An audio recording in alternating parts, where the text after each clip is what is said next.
وەختتان وەخێر امیدوارم لە هەرکوێهان ساق و سەلامەت بن. وعدەمان دابوو کە قسەکانە جعفەر شێخ یا بەقەوڵ خۆیان شێخ جعفەر کە لە ڕوودا و کردگێسی بە عنوانە لێپرسراوەیە ئەنجومەنە باڵای کۆنگرەیە پەنجۆم تەحلیلکەین. بۆ تەحلیلکردنە ئەوە من پێویستم بە کەسێک هەست کە قسەکانی لێ بدات و ئەو نەریتە ئێمە کردمان بە باو ئەوەی کە دەست بەجێ لەسەر قسەکانە تەرەفە مقابڵ نەقد دابنین و نەقدی بکەینەوە.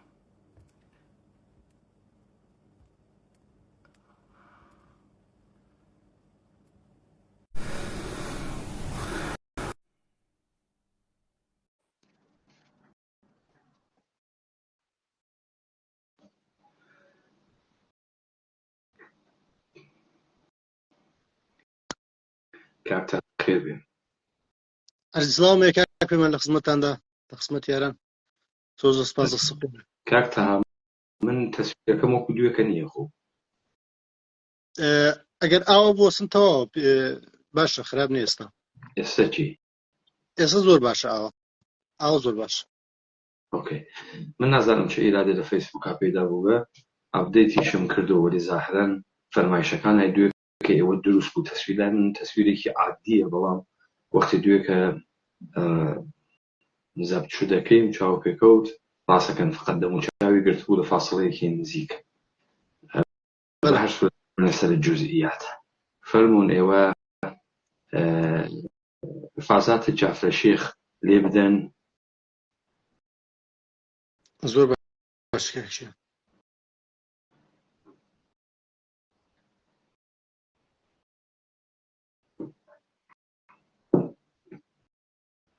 فقط کاکتەها ئێوە خۆتان هەواستان بوێت کە چ جێگەهایەکی قابلە نەقدکردنە کل قسەکانی قابل نەقدکردنە لەسەری ئەویسیم بۆ قسەکەی بەسەرچە.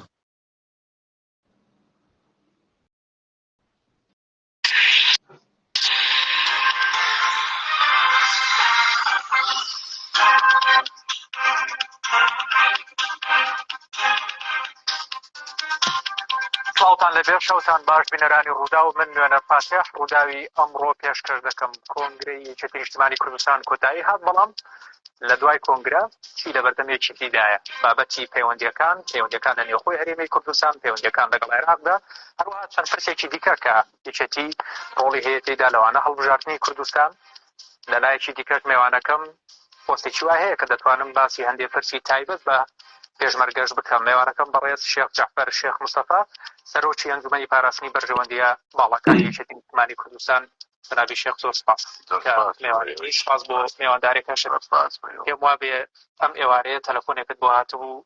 بۆ پیرۆزبایی لە جنابی کاگنیچێڤان. خۆ بەمە ئێستا دەزانین کە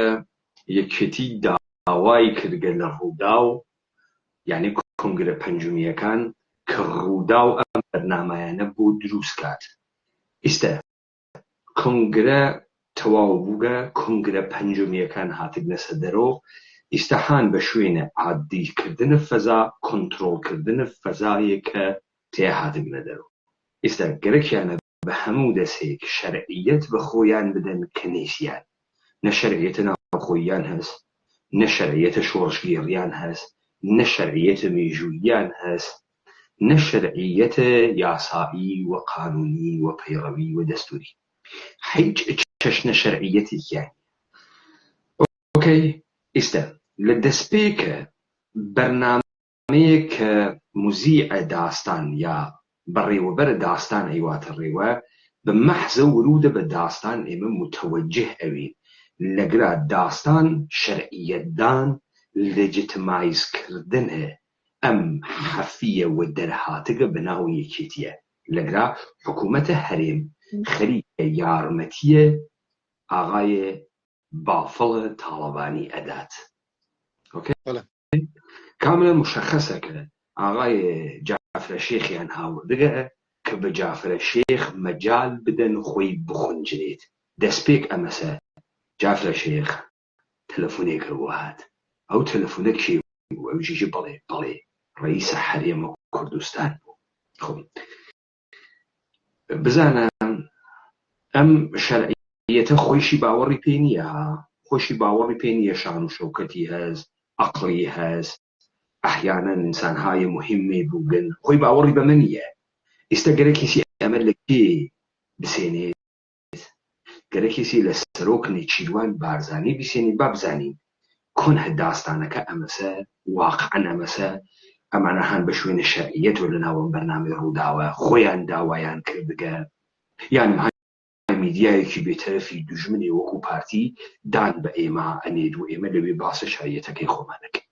فەرموو بۆ پۆستە تازەکە باسی چیتان کرد، چۆن بوو تەلەفۆنەکە؟ بەحقیقت کاگنووسیبان کە بۆ کردنەوەی کۆنگرەکە وەکو سەرۆکی هەرێمی کوردستان لەگەڵ وەفتێکی باڵای سەرۆکایەتی هەرێم بەشدار بوو لە کۆنگرەکە و وتارێکی زۆر بەپێز و کاریگەر و هەمەلایەنەی پێشکەش کرد کە بوو بە جێگای سەرنجی هەم ئەندامانی کۆنگرە هەم میوانەکان و ئەوەیشی کە بیزانم لە هاوپەیمانان و دۆستەکانیشمان پەیامەکەی و وتارەکەی جەنابی کاگنووسیان زۆر بە گرنگ لەم ظروفەی ئێستا بە گرنگ زانی، هەروەها بەشداریکردنی لە کۆنگرەی یەکێتی نیشتیمانی کوردستانە لە ظروفێکی وا. ئۆکەی، قسەکەی من دروست بوو. ئەم ئاغا خۆیشی ئەزانێت، سەرۆک بافڵیشی ئەزانێت هیچ چەشنە شەرعیەتێکیان نییە. ئێستا گەرە کێسی بەناوە هەیکەلە نێچیروان بارزانی لە وەها دۆخێکی وە، جافرە شێخ دۆخەکە چیەتی؟ چ دۆخێکە ئەم دۆخە؟ بزان جافرە شێخ، با من مثالێکە بۆ لێ بەم. کاک تەها، ئایا بە نەزەرت جەنابەت تەبقە ئامارێک نێسیان و ئێمە بیستگمانە ئێمە زیاتر لە 9 ملیۆن خەڵکە کوردمان هەست خەڵکە کوردەوارە داگیر کردیاگە لای عێراق بێ لە دەرەوەی وڵات بێ؟ زۆر زیاتر 9 ملیۆن تێکەواتە گە 9 ملیۆن بێت تۆ بێژە ملیۆنێ. با من لەسەر ئەم 1 ملیۆنە حساو نەکەم، لەسەر 300,000 حساوکەم. چۆنە؟ ئەگەر لە 1 ملیۆن کوردێکەوە لە دەرەوە 300,000 نەفەریان لە نەزەر بگرین، 1 لە 3یان، ئەم 300,000 نەفەرە ڕۆژێ $10 بەهەنێرنەوە بۆ سلێمانی، ڕۆژێ $10، یعنی بکاتە مانگی $300. دروستە؟ ڕۆژانە 300,000 $10 ئەکاتە $3 ملیۆن، 3 لە 30 ئەکاتە $900 ملیۆن، تۆ بێژە $1 ملیارد. بودجەی ئیقلیم و کوردستان بە فرۆشتن سەرزەمین بە بەغا چەندێک بوو؟ 170 ئەیکردە چەند $ملیارد؟ $8 ملیارد، 10 ملیارد، 12 ملیارد. وان یاغەگیان. ئیستا ڕۆژانە مانگانە مانگی $1 ملیارد ئەرز دراوە خارجی لە ڕێگەی کارە کوردەکانە ئوروپا ئەگەڕێتەوە ناوە ئەقلیمە کوردستان. ئەمانە بۆ خێرا نابوویان هەست، بۆ هەسیان کامە وڵات $12 ملیارد دەرامەدیسی لە ساڵە.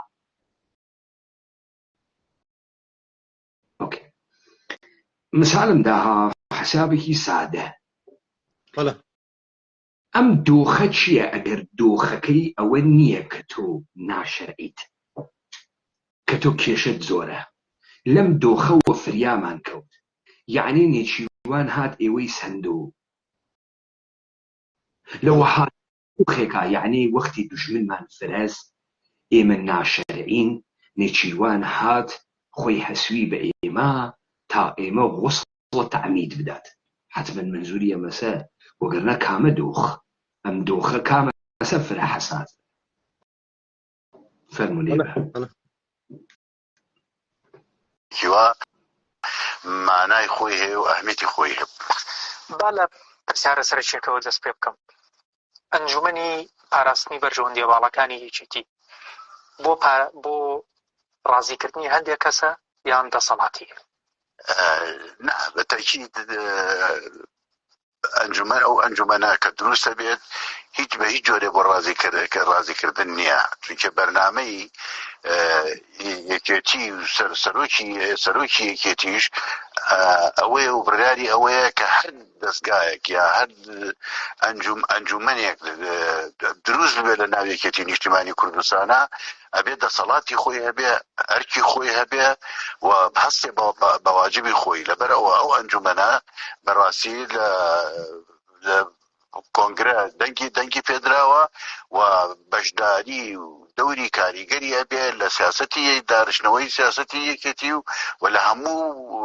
جومگەکانی یەکێتیە دەوری خۆی هەبێ و ئەنجومەنێکی فعلیە. بەجێری ئەو پەیڕۆی کە داتان ڕشتەوە جناب شێخ،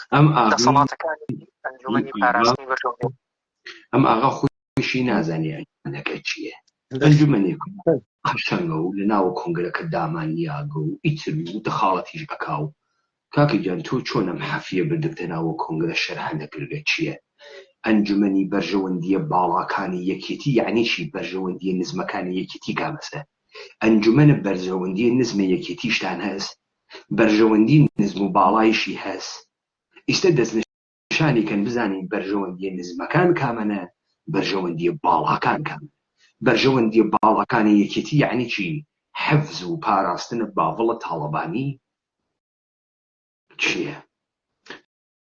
چۆن ئێوە بەحسە بەرژەوەندیە باڵا ئەکەن نایژن بەرژەوەندی ئەوڵن چییە؟ لە ڕوانگەی ئێوە لە ڕوانگەی ئەندامانە حیزبەکەتان تۆ حساوکە من خەبەرنگارێکم ئەم تۆڕەهاتەتی لە بەردەمە منە ئەیژیت بە زوانە ئینگلیسی، بە زوانە عەرەبی، بە زوانە فارسی، ئەسڵەن بە زوانەکەی خۆتان. دەی من تۆم دابەرە پرسیار تۆ چی جواو ئەدەی تۆ لێ پرسراوەیە گشتیە ئەنجومەنە بەرژەوەندیە باڵاکان یەکێتی وەرگەڵا بە نایکێشی هیچ معنایەکیشی نییە و نایجێژێ کاری چییە؟ ئیستەیشی حدود و سقورە کارە ئەمە مشەخەس بێت بەر ئەساسە چی تۆ تەشخیص بەرژەوەندی ئەدەی و دەخاڵەت ئەەکەی؟ درستە متوەجه وین؟ بەڵێ. خەتە سوورەکانتان چین؟ چوارچێوەی جوغرافیایی عێراقە، تەمامیەتە ئەرزی و یەکپارچەیی عێراقە چییە؟ دینارە عێراقی و فرۆشە نەفتە چییە؟ ئەم خەتە سوورانی ئێوە کە ئەم لە هەر کوێیەکا بەرژەوەندە باڵەکانی یەکێتی بڕاتە ژێرە پرسیار بێتە بەرەوە. خۆ ئاغایە جافرە شێخ نەیتوانی تەوزیح بات لێ پرسراوەیە ئەنجومەنەکەی چ کارەست؟ قەشەمە و حەزی پێکەین و دامانیاگە و حەتمەن و دەخاڵەتیژەکا و تۆ دەخاڵەتەکە نینۆکە ڕووکە ئەکا ناخونە ڕووکە ئەکا چیەکە؟ دەقیقەن تۆ کۆنگرەت گرکە ئەمانە مشەخصکەی خۆمستەرا و دانەنیاگە ئیدعاکەی بوروکراسیت هەست بە دەستور و عمل و یاسا و کتاب کارەکەن بەندی یەک، بەندە دوو، بەندە سێ، بەندە چوار، بەندە پەنج، بەندە شەش کووە مشەخص نییە. بەڵێ ئەمە کلکە ڕێویە دەم مەردمە بزانە هیچ کامیان نێنە ناوە قەتعیەتە ئینگلیسیژی سەرتەندی تۆ بە هیچ سەرتەندی ناتوانی بزانی هەست نییە چۆنە ئەکرێ یا ناکرێ. خب ئەمە نیشانەدا لە ڕووخانە گەورەیەک کە ئاغایانە کۆنگرە پەنجی وهەندەیە. بێدامە بە باڵەکان چی؟ دیارە دەسەڵاتەکان بە حەقەت ئێستا ئەنجومەنەکە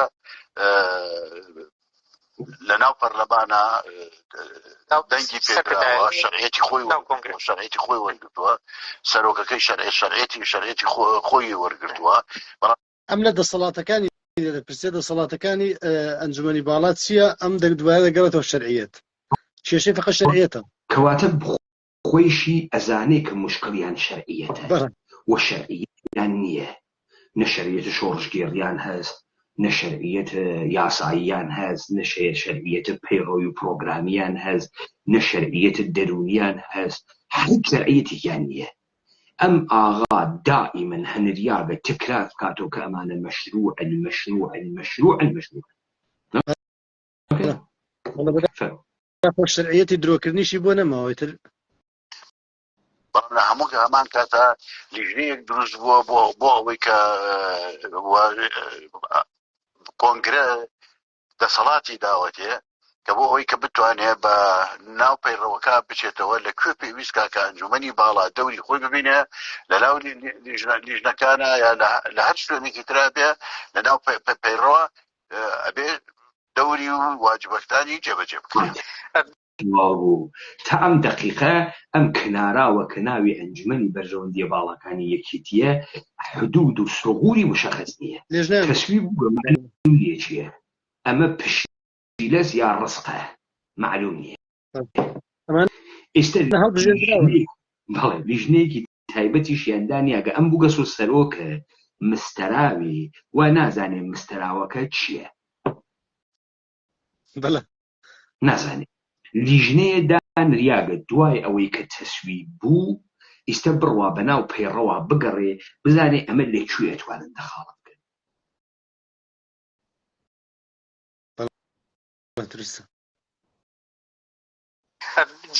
جاری ڕابردوو دەسەڵاتەکانی ئەو ئەنجومەنە یاخود ئەنجومەنەکە ئەمجارە ناوی کۆڕدرا،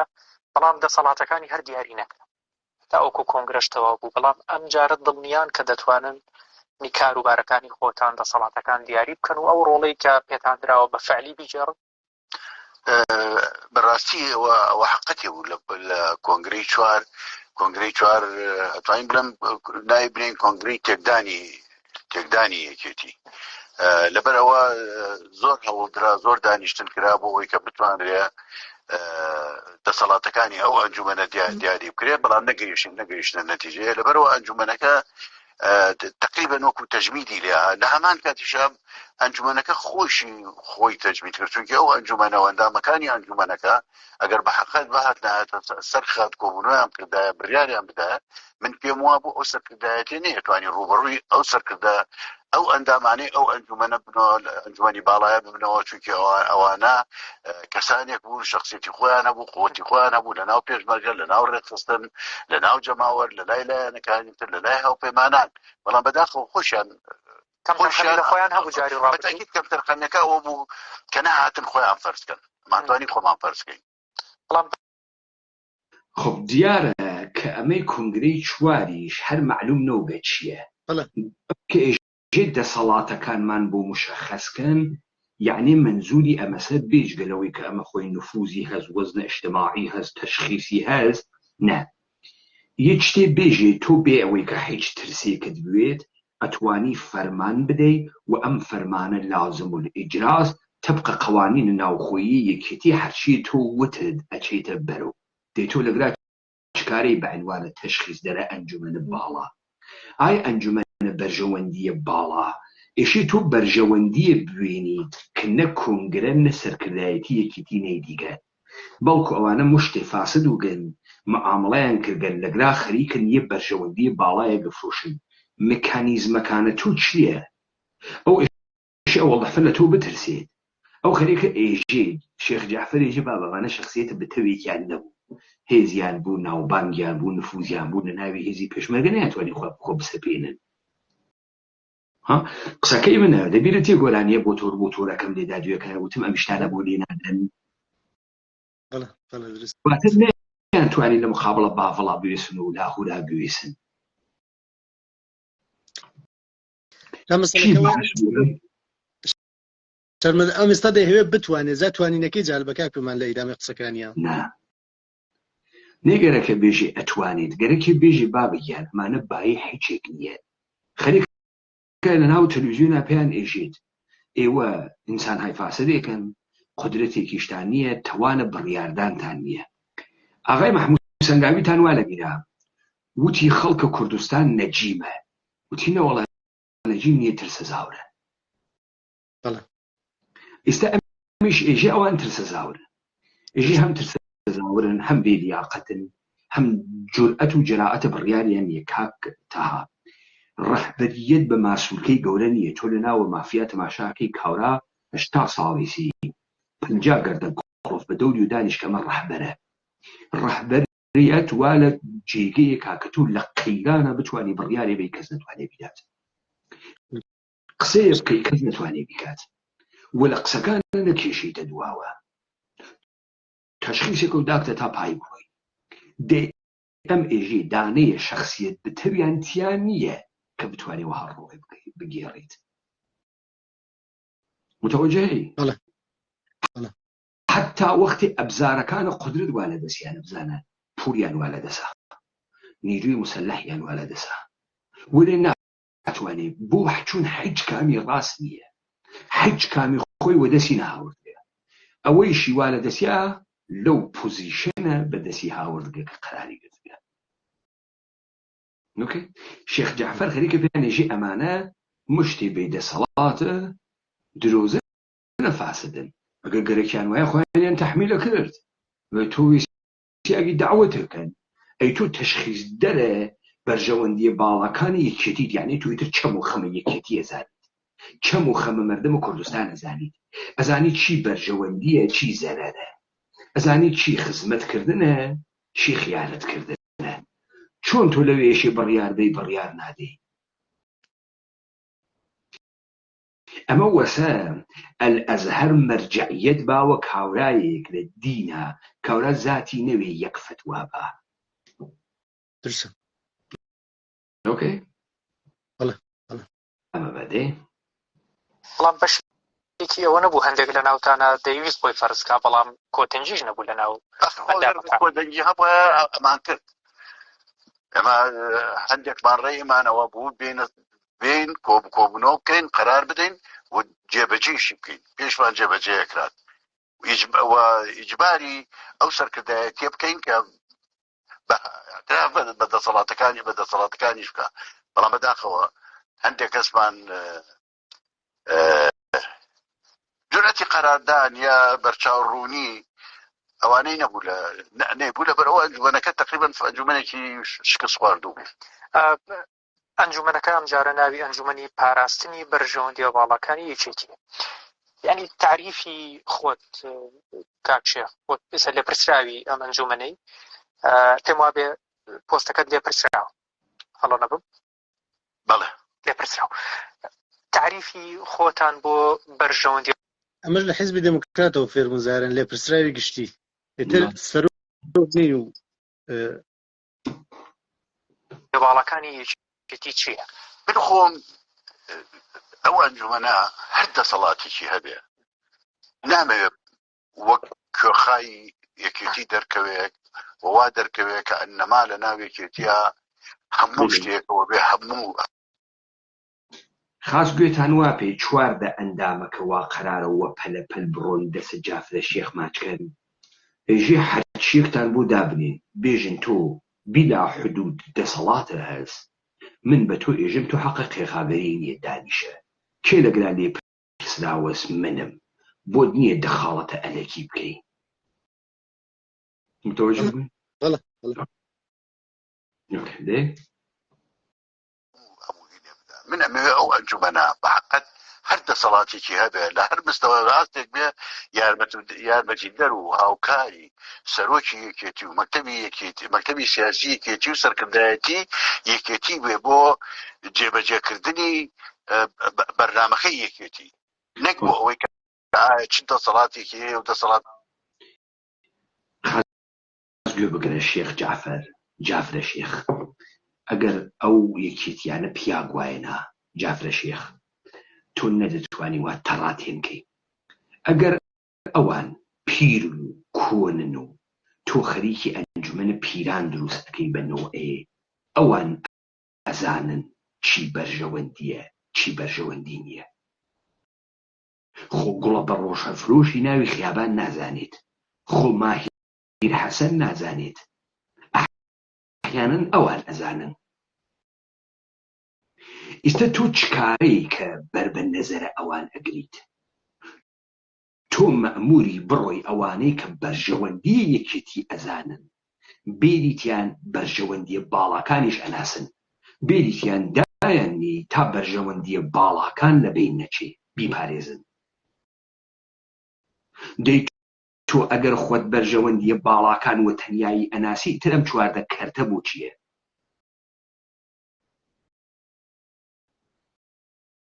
چۆن تۆ لەگرا بۆیان مشەخەس ئەکەی کە چی ئێشێ بکەن چی ئێشێ نەکەن؟ ظاهرەن لەو کۆنگرە وا 600 نەفەری تیاوگە تەشخیص دریاگە هەنێ کۆنە یەکێتی هەن بەرژەوەندیە باڵای یەکێتی ئەزانن. ئیتر تۆ چکارەی دخاڵەت ئەەکەی لەوەی کە ئەوان چۆن ئەمە ئەزانن؟ تۆ چکارەی؟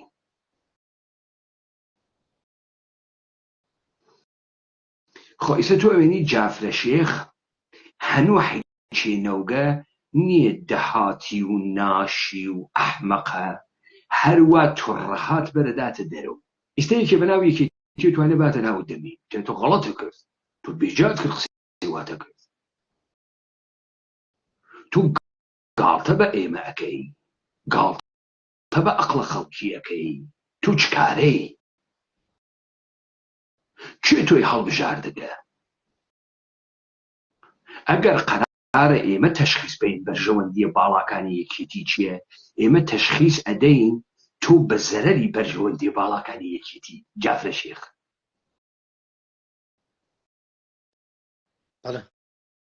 ئەم جۆرە قسەکردن و درۆوتن و تەزاهورکردن و هەڵخستنە بە زەرەرە بەرژەوەندیە باڵاکانی یەکێتیە. ئەحیانەن یەکێ لە بەرژەوەندیە باڵاکانی یەکێتی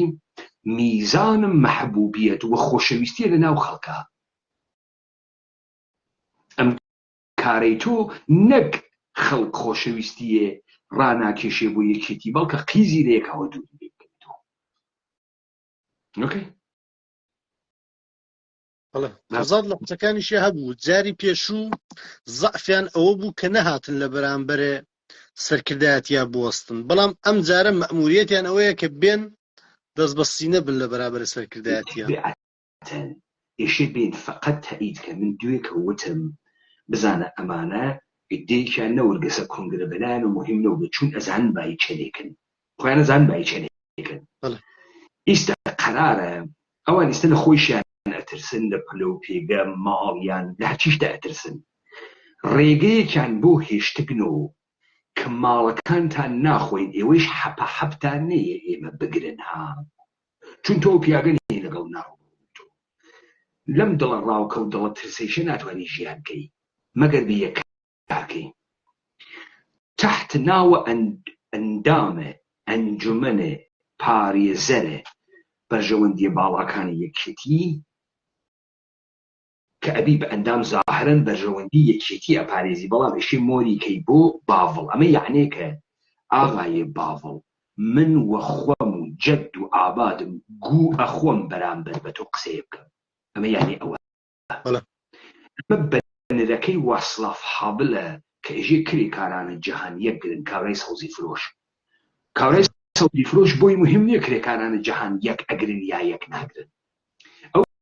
پەیام ئەهەنێرێ بۆ دەوڵەتە کۆمونیستە چێکۆسلۆواکی، ئێژێ دەوڵەتە کۆمونیستە چێکۆسلۆواکی منتەکە کۆمونیزمە، تەکە تەبەقەیە کارگەرە، تەکە مبارزاتە جەهانیە ئێوە، تەکە سیستەم اقتصادیتانە هیچ مشکلێکم نییە، من قەڵەت ئەەکەم و جەد و ئابادم مشکڵم بوێت. ئەمە نانووسێ وەلێ نووسێ کرێکاران جەهان یەکگرن. ئیستا ئیتر خەڵکیش ناهێژی وەڵا مەحموود سەنگاوی وەڵا خاست ڕۆیتیان کرد ژنەوەڵا بریاگمەناوە ئەنجومەنە بەرژەوەندیە باڵاکانی یەکێتی لە عەسڵا وەکو سەگ ترسیاگە لە خۆی. درسە فەرموو قسەکەی من درسە. لە کاتێکدا خودی شێخ زەفەر لان ئێعتراف دەکات کە جاری پێشوو ئەمان دەیانتوانی بێنە بەرەوە و ئەو شەهامەتیان نەبوو، ئەگەنا دەیانتوانین، یعنی ئێستاش دەتوانن و ئەوان ترسیان هەر ئەوەیە. ئەم قسانەشە دەکەم بۆ ئەو ترسە دەکات ئەگەر ئەوان جورئەت و شابەتەکەیان هەبێت توانایی ئەوان هەیە لە بەرامبەر سەرکردایەتیە بوەستنەوە. دەبێتە نێژێ خۆی ئەو پیاگە نیە، وەبیرتان تێرمەوە ئێوە ئەو پیاگە نییە. بەڵێ چێنە پەتان نایە فقط ئیمزاکەن و تۆ بەڵێ دەسەڵاتەکانی وابزانێ ئیتر توێخایە و کولفی کولە و هەرچێکی وت ئەوە بێ من پێم وایە ئەو ئەنجومەنە زۆر دەسەڵاتێ بێ وەتوانێت زۆر بڕیار بدا بەڵام ناکرێ یعنی وابزانێ کە ئیتر توێخایەکی مطلقە و خۆیە بێ هەموو شتێ بدە و هەموو قەرارێ بدا ئەبێ هاوکار بێ یارمەتی دەربێ لەگەڵ سەرۆکی یەکێتی و هەروەها لەگەڵ مەکتەبی سیاسی و ئەنجومەنی سەرکردان بەڵام بێگومان خۆشتانانی پێویستان بە دەسەڵات هەیە تاوەکو دەسەڵات هەیە تاوەکو بتوانن ئەو قسەی هەتا ئەو دەسەڵاتانە هەیە لە ئینسان کە کەوتە ممارەسەوە ئەگەر شتێکی بینی نەگونجاو بوو لەگەڵ سیاسەتی یەکێتی یاخود لە دژی مادەکانی پەیڕەو بوو بەتاکید دەبێ بڵێ نەخێر. ئێوە ڕاوێژ و پێشنیاز دەدەنە ئەنجومەنی سەرکردایەتی و سەرۆکی یەکێتیان بڕیار دەردەکەن و ئیتر جێبەجێ دەکرێت ڕەنگە کە هەندێک بڕیار لە سەرکردایەتی و مەکتەبی سیاسی دەرەچێت دوای ئەوەی کە ئەوان مناقەشەی لەسەرەکەن بۆ کۆتاییەکەی بۆ بڕیاری کۆتایی بهێنرێتە ئەو ئەنجومەنەوە یاخود پێویست بە ئەگەر لیژان دروست بێ بۆ هەر کارێکی گرنگ بێ بێسە ئەوە بڕیارێکی پاڤڵدا و ئەنجومەنە سەرکردایەتیدا بە کۆی دەنگ لە ناو بەرژەوەندیە باڵاکان تەشخیصیاندا پاراستنە بەرژەوەندیە باڵاکان ناکە قدرەتە ئیجرائیە ئەنجومەنە باڵا چییە ئەمە تەحمیلەکە بە سەرکردایەتی بچیە بە هێزە پێشمەرگەی یەکێتی ئێژێ بڕۆ سەرۆکی یەکێتی بگرە بڕۆ سەرکردایەتی یەکێتی بگرە چ قدرەت یاسایی هەز لە دادگای حکوومەتە هەرێ استفادەکە پۆلیسە قەزائیە مستەقل یعنی بێلایانە دەسەڵاتە حکوومەت تێ ئەیانگریت بابە جەمی کەم نەمایشتە جەم کە جافرە شێخ جەمی کە نازانم ئێوە لەکوێ هاتگنە سەر دەرەوە وەکو شتێ خاص بۆتان ئەگوزەری لە وەڕەکەی قەشەنگە لە ئەقلیما و چۆن پیاگیتیانی جوابتان باتۆ خود دەمەوەرن گشتتان ماشەڵڵا فەکە گشتتانێکی کیلومتری وازەوی ئەگەر وەجێی تەزویحە درێژەکان وا ئەیکەن ذکر نەکەن تۆزی ئەقڵتان بخەنە کار ئەمانە تۆهینکردنەوە مەقامە ئینسان تۆهینکردنەوە مەقامە ئینسان خەیلێ تڕۆن ئەزانی تۆ وا تڕۆ باسە خۆت و ڕەفیقەکانە ئەکەی مناڵێکیش تف ناکاتە کەفت دەستتان ئەها بەرتاندەن خۆتان شەرع خۆتانەکەن ئەها سیوەڵ چەخماخی دنیای و قەپەکاوە سەر شێرە ئیستەوە خیابانەکانە سەنگاوە کوێز مەخمورە کوێز ئەو خولە سەنگاوی کفریە کەلارە کوێز بڕواوە ڕێوە 2000 شەقی تێ هەڵەدەن تازە دەرەکەوێ چ خوێڕێک و عەجە ئەمە زەعامی حاجی غانی باوەڕکە شەق ناخواتەوە لە هەڵەوجێ تەمامە قدرەتانەمەوە دەیتۆ پیاگ نییە کاورا خەریکە تۆهینە پێیەکە جافرە شێخ خەریکە تۆهینە پێیەکە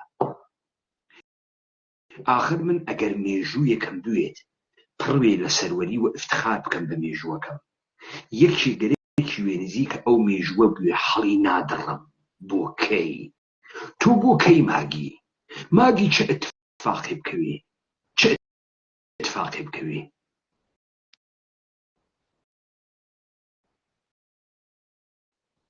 بەڵێ وایە کە لە دەسەڵاتی مەڵبەندێکایەکەوە شە گرنگەکان کە لە لای مەکتەبی سیاسی سەرکردایەتی یا دەستگاکانی ترۆ نەبێ نوێنەری ئەو ئەنجومەنی باڵایی تیابێ و نوێنەری ئەنجومەنی باڵاکەیش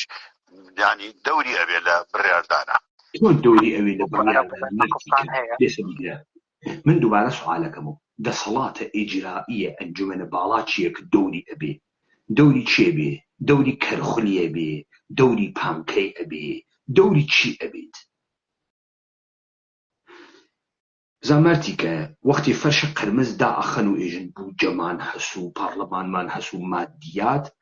تو وقتی لە دەسەڵاتە مادی قسە ئەەکەی لە ئیمکاناتە مادی بدوێ کاورا چۆن دەوری ئەوێ وەختی زۆری نییە نەسیحەتە خازەکەوژە کۆشیری نەکەم و بیکە لە ڕێی خوا و مولی پێغەمبەر و تو ئەو شتێ خامۆشە و تو ئەو کاکە ئەحمەدی سلێمانیە و بیکەوە حەقی ئەم قورئانە تو ئەم ئێوارەی جمعەی مقەدەسە خوایشی لە یەکەم نۆکەرتم نۆکەر ڕیشتم ئەمە جێبەجێکە دروستە چۆن ئەم کارەکە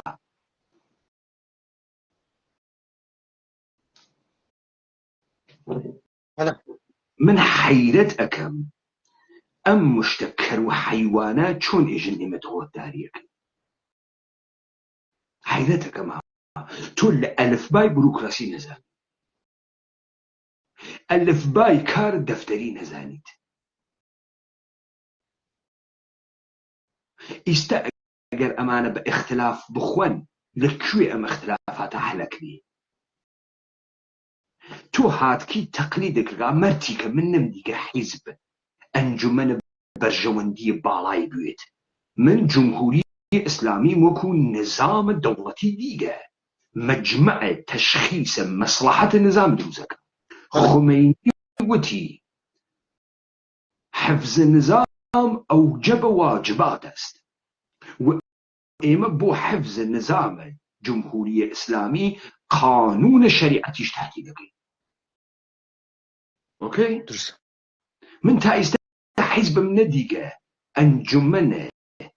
پاراستنە بەرژەوەندی باڵاکانی بوێت دادەی دوو نمونەمان بۆ بێنن بێ زەحمەت کێ تۆ حیزبی تۆ ساختار دەوڵەتی خۆت نظامێکی چی تۆ خۆت هەم دەوڵەتی هەم حیزبی حزب کۆمۆنیستی حزب طبقەی کارگەری طبقەی کارگەر ئەکسەریەتی جامعە معلوم نییە ئەم کەرەکەرانە چۆن لە ناوە تەلەڤیزیۆنا ئێژنی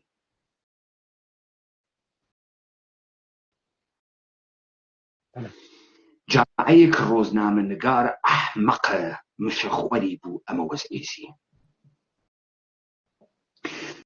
مشتی حیوانی بوو بەناوە ڕۆشنفکر بەرساختە و دروستکریا بەناوە تەلەڤیزیۆن ئەمە وەزعیسی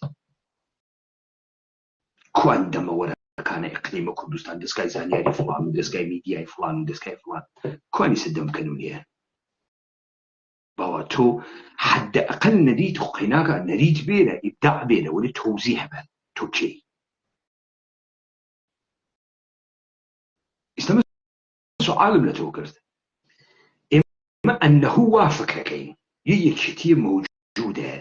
یەک کەسانی بۆ خاتری ئەوەی کە تەمەنێکی فرە لە ناوی هەڵگن سەر و خوارە فرەیان چاو پێکەوتکە لە هەرچی خیانەت و دەوردان و خوێن و ئاگرە بووگن ئەمانە چون دڵیان ئەسووتەی بۆ ئەم یەکێتیە نایەڵن ئێوە ئەم یەکێتیە بۆ بەرژەوەندیە تاکە کەسیە خۆتان خەرجکەن ئەوانە مەنفعەتە گروپی و یەکێتی دەرنەزەرەگرن ئەگەرمانەم تەشخیصیانە هەست تۆ چکارەی هەردوو حدودیان بۆ دائەنیت ئەمە وەسە ویتۆ ئیشە بتوانێ ویتۆ بکە حەقە ویتۆی بێت مەیلی چی ویتۆیەکە لە سیکیوریتی کانسڵە شورای ئەمنیەتە سازمانە ملل متحد ئەمریکا رووسیا فەڕەنسا ئینگلیز و چین حەقە ویتۆیان هەست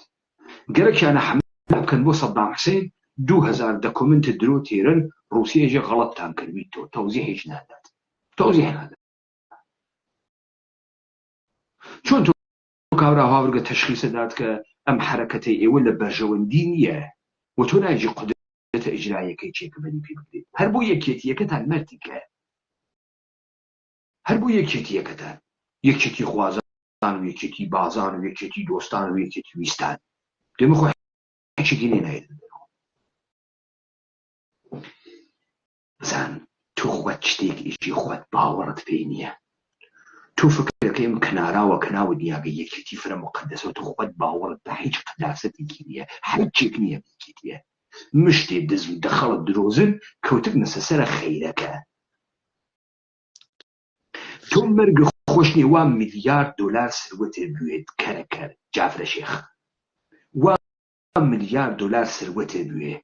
ئەقڵ و ئەنازەی فنقێ نییە تۆ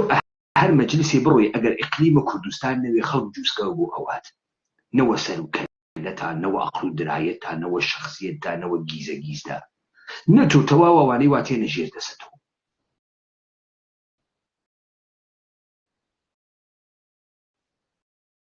بەڵێ بابەیان پوڵ مەقام شەخسیەت بۆ ئینسان ناسێنێت تۆ ئینسان بێ شەخسیەتی ئینسانە بێ ئەقڵە بێ مستەوایەکی قنە پەڕۆ ناکە باوەڕکە تۆ لە مەجلسە هیچ گەورەیەکە ناتوانی دانی جێگە ناوێتەوە بەڵێ لێبە جافرە یعنی بۆ نمونە بڕیار ئەنجومەنی سەرکردایەتی بڕیارێک دەربکە بڕیارەکە بێتە لای ئێوە دووبارە بینێرنەوە بۆ ئەنجومەنی سەرکردایەتی بڵێن دەنەوە شەرعی و قانونی خۆمانە ئەوە بە تاکید وایە کە تۆ بڕیارێک ئەنێرێتە ئەنجومەنەکە ئەبێ ئەنجومەنەکە تەصدیقیکە ئەگەر نەیکرد بە معنایەوەی ئەگەڕێتەوە و بەڵام دەستنیشانی کەم و کوڕیەکانی یا نوقسانیەکانی یا هەڵەکانی ئەکات و ئەو کاتە احتیمالە هەردوو لا بەیەکەوە دانیشن لەگەڵ سەرۆکی یەکێتی لەگەڵ مەکتەبی سیاسی مناقەشە بکرێت و ڕاستکرێتەوە چێن ئەوانەی ئەبنە ئەندامی ئەمە ئەنجومە بەتاکی تا ئێستا ئەندامەکان دیاری نەکراوە بەڵام بە حەقەت ئەندامەکان لەو تێکۆشەرانە ئەبن کە مێژوویەکیان هەیە لە خەبات و لە تێکۆشان لە تێکۆشەرە حیزەکان وان نایەتوانی بڕیار بن بۆچی تێکۆشییا بن دەیک بزانە ئێژێ و کوردی ئێژێ مزگەوت بڕۆخێ محراوەکەی ئەمێنێ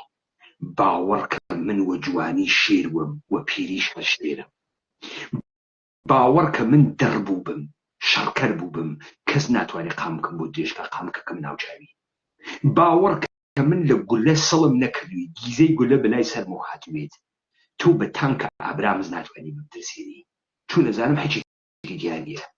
چون جەنگە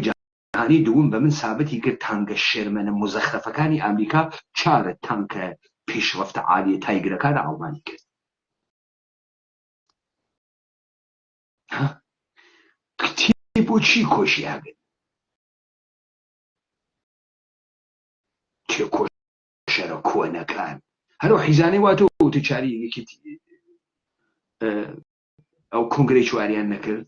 ئیجماعیان نەبوو فاسد بوون ئیرادەیان نەبوو قدرەتیان نەبوو شەهامەتە بڕیارداریان نەبوو من بۆ کێ تێکۆشیاگەن ئەی چۆن شەهامەتی بوو بێتە قەندیل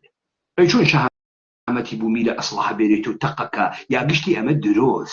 کەسێ نییە شاهدیتان بوو با گشتان درۆزنن لە بنبەردا خۆتان شارگەزوە بوو یەک نەفەرتان لە وەختە شەڕا خۆتان وەبەر ئەسڵحە نەداگەن درۆگەن وەکەنە لێتان دەرەکەفت یعنی من 30 ساڵ 40 ساڵ سەرما و سۆڵە دەیمی دابێت بەو شاخ و داخە هاتبوو و چووبم لەبەر ئەوەی شۆڕش بکەم تۆ ئەتوانی من لە شۆڕش دەرکەی واقعا خود شۆڕشم تۆ چۆن ئەتوانی من دەرکەی من خۆم شۆڕشم تۆ چۆن ئەتوانی من دەرکەی ترسە خۆ بام تعارفاتانە بنینە کنار تێکۆشەرە کۆنەکان ئۆکەی با بزانین تێکۆشەرە کۆنەکان چییە هەنووزیش مشەخەس نییە ئەو بازنەکەی واز هێشت هەر کە فرە چاپلوس و ترسە زاور و خوێڕی و سەر بۆ یاخکەر و قورسە وایەگرا خۆرە خۆی پێوە بدیت خیسان شوێنێکت داناوانە وەزایفت بۆ تعریف کردوێتەوەوانە نەفرت بۆ هەڵبژاردووە چەند کورسیەکە چنیوە وەرن لەوێ دانیشن هیچ دەستگایەکی یەکێتیە جێگایان نەبێتەوە بەڵام ئەوانە بن کە خاوەنی بڕیار بن و کەسانێکی وا بن کە شایستە بن بێنە ئەو ئەنجومەنە دیارە ژمارە چەند دەبێن مەرجێکە کاورا ئەگەر خاوەنە بڕیار بیت ئیتر احتیاجی وە تۆ نییە خاوەنە بڕیار من خاوەنە بڕیار خۆم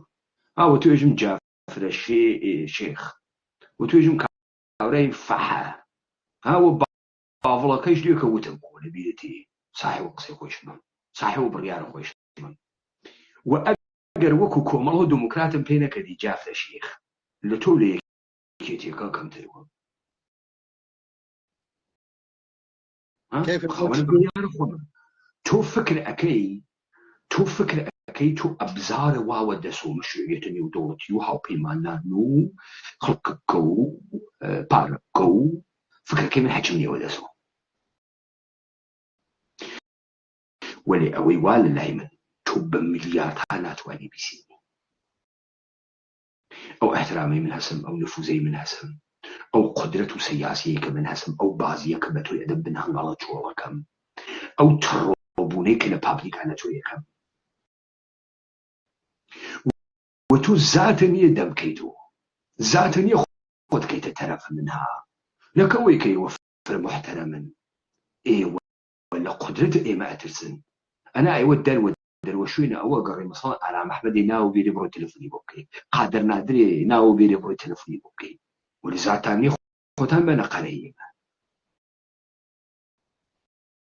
طلع ليه دبافوا كيف الكاميرا كراسكي تو تسويش تنزور صوت حاشية من توضيح بام جعفر الشيخ وجافي هركسي الدايتشتي الدربيري وأوجت النويد برعكس يكنو مسام قالك وخوي بيجي الشيخ جعفر يعني مقام الشيخيتي الشيخ تايتلو بنوانه لا منزور مهمة أول منطقي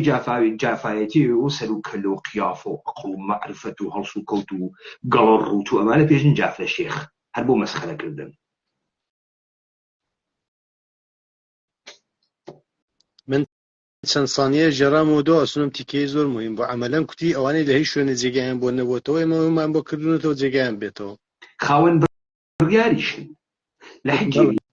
نەوگەسۆ خاوەن بڕیاریشە خاوەن بڕیارە توالەتەکەیەتی خاوەن بڕیارە چییە؟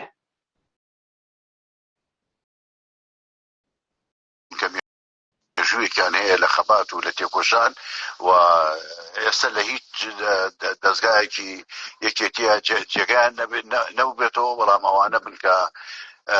خاوەنی بڕیار بن و کەسانێکی وا بن کە شایستە بن بێنە ئەو ئەنجومەنە دیارە ژمارە چەند دەبێت معزەرەت ئەوەی سەر جافەقینیەکانە خۆمان بووە ئەیان و هەی لەم کەرە دەستی چەپی و دەستی ڕاستی یەک بوومەخۆ تۆزی قسە مەزەکە بیکە چۆن کاورا لە حیج دەستگایەکی یەکێتی جێگەی نەوگەسۆ لەبەرەوەی بێلیاقەتە وەلی خاوەن بڕیارە دێ ئەگەر خاوەن بڕیار وایە جافرە شێخ ئیسە تۆ خۆتە فشە کردو لەناو ئەو کورسیە مشتە کۆڵێکی جێبە نەوێتەوە و فویتیەکەی و نەپرسراوەی گشتی حدود و سخورە دەسەڵاتەکەی خۆت نازانی و نایڵەم کێ خایی بێت و ئیشە فقط بۆ سەرۆک پاڤڵ تەئیدی کردن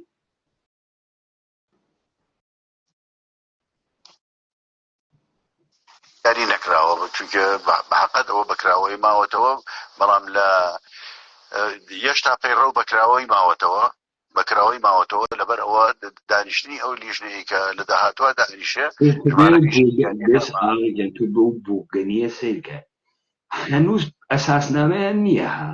کۆنگرە پەنجیەکان چنان وە پەلەپەل هاتن نەسە دەرەوە هەر ئەوە مهمە لەبیرتێ من لە تحلیلەکەیا وتم مثال لە منسوورە حکمەتم هاورد وتم منسوورە حکمەت جوولەکەیەکی مەعمودیە تارانی بوو وان نەیان ئەهێشت بڕواتە سەخت بوو بڕواتە ناو بازیە قودرەت مهم ئەوەسە تۆ خۆت بخەیتە ناو مێزە قودرەت باڤڵ معلوم نییە کوڕە جەلالە بانسرە کڵاپە گەیوگە کەس پێی نایژێ و عەرەبیەکەی منیش باش نییە خۆ هەدێژن من ئەینە هازەهی لەک نازانمە بتوشێ وەلێ زاهرەن و کوردیە پەتیەکە ئەوێتۆ ئەمەد لەکوێ هاور بەچی وات لێ هات هەتی کاورای بانسرە کڵاپە گەی لە کاتێکە باوکە ڕئیسە ئیقلیمە کوردستان و تۆ مەجبور بووی ساعەتی 7 بانسری بکەی لە لەندەنە تۆ چۆن یەهۆ ئیستە کەس نایژێ ئەرێ باڤڵ تۆ خەڵکی بۆ ئەپاراست ئیستە باڤڵ بووگەسۆ سەرۆک بافڵ تەواو تە کەس قسەی لەسەر ناکا ئەو یەکسەرە لە بانسەرێکی نامەشروعی تاریخە حەیات مشەوەش ناگەهان تەبدیل بووگە بە سەرۆک بافڵ تەواو قسەکە ئەمە حەکێکی دەستیە ئیستە سیاسەتەکە ئەمەسە بێژی وەڵاوە سەرۆک باڤڵ دیکتاتۆرە کۆریای شومالیە بەمە کراول تۆ هەنووز نایژێ مەرتیکە لەکوێوە هات لەگرا دانیشتنیە چۆن تۆ ڕووگیتەوەی وەڵا بەشی من نادەی لەویشێژە نایدەم دەیەوێتەوە مغۆ بێ و بڕۆ بەخوا پێخراوێکی و بەخوا جنایەتکاری و بەخوا فڵانی و ئەویشێژی سەگ خوار بێت بڕۆن بیان کەنە ئەنجومەنە بەرژەوەندیە باڵاکان مۆریکەن هەنووز پەیڕەویان نییە ئەساسنامەیان تەواو نەکردگە لە کۆنگرات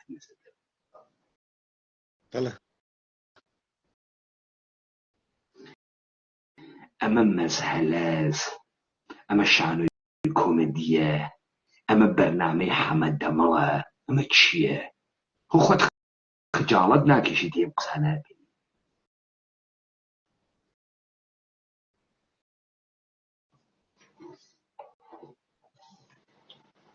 داری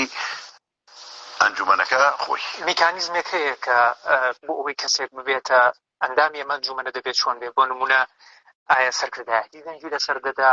ئایا سەرۆک دەنگی لەسەر دەدا بە تەعییندا دەدرێت چۆن دەبێت بەتەکید ئەوانی کە دانرێت لە کۆنگرە ئەندامەکانی دەنگی پێ نەدراوە بەڵام ئەوە دەسەڵاتی سەرۆکی ئەنجومەنەکە لەگەڵ سەرۆکی یەکێتی نیشتیمانی کوردستان دانیشن تەقیمی ئەو برادرانەکەن جا ئەو کاتە ڕەنگە لەگەڵ مەکتەبی سیاسیش دانیشتەکە بکرێ ئەو کەسانە چێن شروط ئەو شروطانی کە دێنە یعنی جافرە شێخ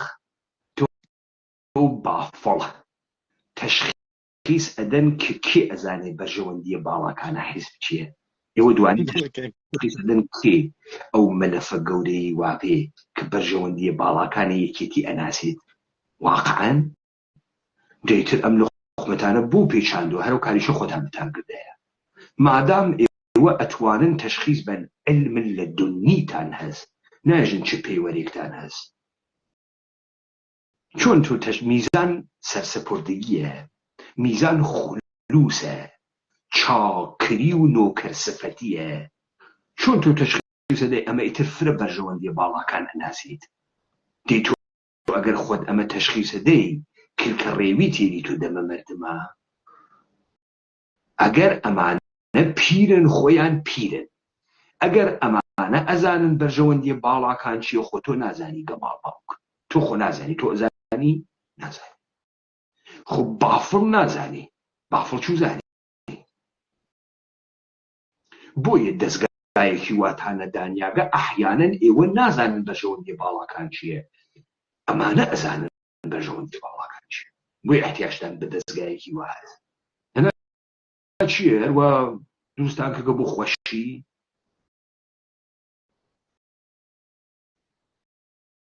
واقعا مسخرن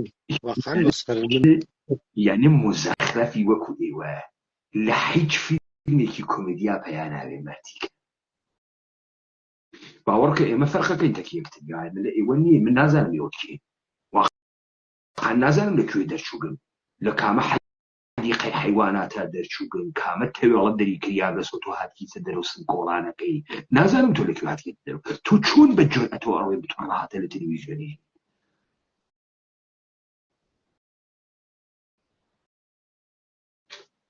اوكي او انجمنەوە کە لە 125 ئەو ئەنجومەنەیش بە حەقەت ئەبێ ژن بێ سەرکردە دێرینەکان هەمووی دێنەوە 25 ئەو ئەنجومەنە دەبێ ژن بێ بەڵێ ژنی تێکۆشتر لە چۆپەیەکین کاک پێمان سە مەسەلەکە ئەوەیە بۆ دەبێ ژن بێ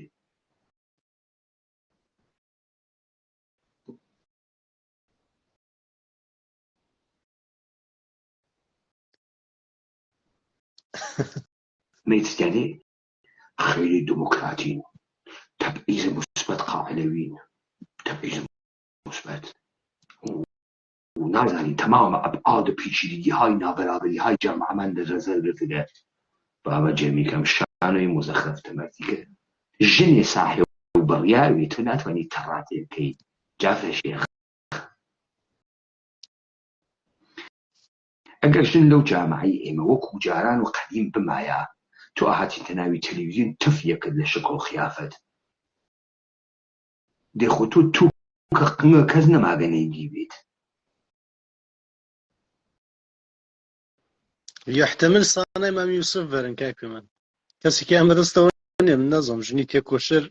أو كون خاص بجيب دي بالا كان يكتي ناسي بلى نازكا أنا أنجومنك شرنيا مەرجنی ئەم ئەنجومەنە پەیوەندی لەگەڵ سەرۆکیەتی چۆن دەبێت؟ سەرۆکی پەیوەندیەکی مباشیری ئەبێ لەگەڵ سەرۆکی یەکێتیە ڕەنگە زۆر جار پێویست بکە سەرۆکی یەکێتی و ئەنجومەنەکە بۆ هەندێک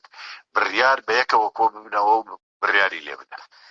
ژمارەیەک سەرکردەی دیرینی یەکێتی پەیوەندەکە حتما مباشرە کاکو يعني تەلەفۆنی و ئینتەرنێتی وانە نییە مباشر لوتەنێن و لوتی یەکتریوە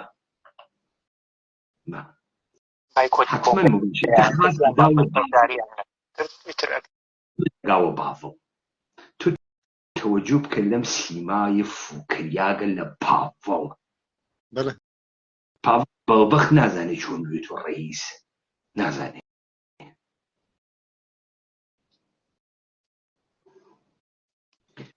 افتخارە مستەقیمن دەکە بافڵ قسە بکەی افتخارە خەری افتخارە گەورەی مباشر هەردوو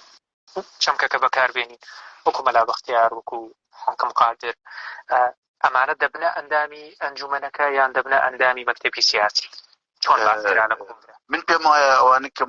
مقاتعیان کرد کە مقاتعی کۆنگریان کرد دیارە ئامادە نین بێنە ئەنجومەنەکەیشەوە بەڵام ئەبێت سەرۆکی یەکێتی و ئەنجومەنەکە بەحقەت هەوڵێکی تەواو لەگەڵ ئەو برادرانە بدات چونکە ئەوانە مێژوویەکیان هەیە لە ناو یەکێتی نیشتیمانی کوردستانە خەڵکێکی سادە و ئەتیادی نین لەبەرەوە هەرچی لەتوانە بێ هەوڵە درێ بۆ ئەوانە بێنەوە ناو کایەکەوە و حتا لە هەر ئەنجومەنەکان بێ لە هەر شوێنێکی ترا بێ کە خۆیان پێیان باش بێ بتوانین ئیش بکەن و هاوکار و یارمەتی دەن. کەواتە ڕێی خۆت جەنابیش بەرامبەر بە ئەو سەرکردە کۆنان. حاکم قادر ئادرسە ئیجتیماعی حاکم قادریان پێوەدا کە ناوە مەلا بەختیار بێت ئەلبەتە حاکم قادریش نەچووگە تۆزی محافزەکاری کرد بەڵام نەچوو حاکم قادر بە حکمە ئەوەی کە لە چوارچێوەی کاسبی و بیزینسا بووگە و گزارش ئەدەن کە سروەتە خاسێکیشی جەم کردگە ئەو پایگاهە ئیجتیماعیە ناتوانێ پەیاکات کە کەسێکی وەکو مەلا بەختیار ئیمکانی هەست بتوانێ پەیەکە ئیستە گەیینە ئەو وەزعیەتەوە من وتم کاک تەها من دوێشە وتم لە دیبەیتەکەی دوێشە و کە حزورت بوو وتم مەلا بەختیار تەکە بە قیانە فەقەکە یعنی ئەو پۆتانسیەڵەی هەست بتوانێ بێسی لە بەرامبەریانە لە قسەکانت جافر دەستکەوت کە مەلا بەختیار تەوانە هەژاندنە بنگەڵە باڤڵی هەست ئەتوانێت و ئەمان بۆ مانەوەی خۆیان هەر باجێک ئەدەن بە مەلا بەختیار ئەمما باج لە سەتح پۆستی یەک نەفەرە پۆستی یەک نەفەرە یعنی مەلا بەختیار خۆی ڕازی کرد ئەمانە شتێک نازان ئەگەر مەلا بەختیاری قودرەتی هەست مەجموعەیە ئینسانی تریش خۆ ئەحاڵێن لە مەلا بەختیار ئەمما حتمەن ئەمە میسانانە حاکم قادر نییە ئینسانهای دەرەجە دوو دەرەجە سێ شۆڕشە کۆمەڵەن تاگراگرترە پس لەگەڵ سابت ئەوێت مەلا بەختیار تەوانی هەست ئێوە بەهەژێنیت بۆ لەبەرەوەی مەلا بەختیار دەموچاوە تاریخیە مەلا بەختیار قابلە شناساییە بۆ مابەقی و دەسەڵاتە عێراقی بۆ ناوچەکە و تۆ چارە تاریخ مەلا بەختیار ناکەی. مەلا بەختیار یە ئتفاقێکی بۆ کەوتەکە بەدەسە ئێوە. ئەگەر شێعە وایە، ئەگەر لە جنس و کوڕەکەی عەلی عەسکەری وایە، ئێستە ماجەرای ئاڵای شۆڕشی وەکو کرواسەکەی عوسمان و گۆڕقومەکەی عەلی عەسکەری شاڵاو گرتێسی دەسوایی گرتە دەسەوە هەڵیەتەکان پێشیەکەوت 16 نەفەر ڕەفیقیان کوشتەگە. ئەم بێشەرەفانە.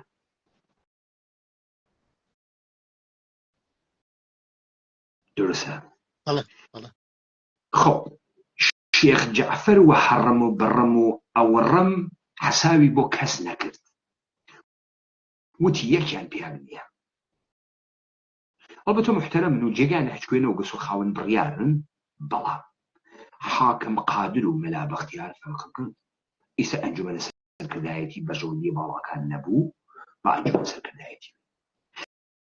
ئەگەر ئەوە نەبوو، با دەستگاهە ڕۆشن فکریە میدیایی فڵانێ بێن و با بیدەینێ. با من یەک شتە پێبێژم. جافرە شێخ، ئەو مەلا بەختیارە قەدرە خۆی نازانی، وەگەرنە مەشەیە ڕەئیس جومهوورە عێراق وایە. ڕەئیس جومهوورە عێراق بە مەقام نییە، بە جەنەمە.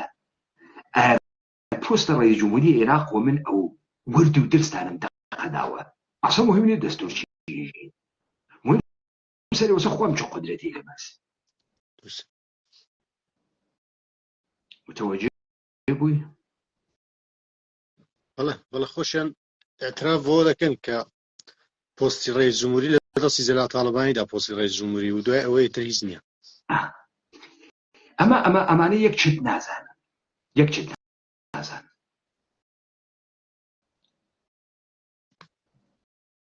ئەگەر ئەو ئاغایە مەلا بەختیارە لە مقابڵە ئێوە بوێسێ،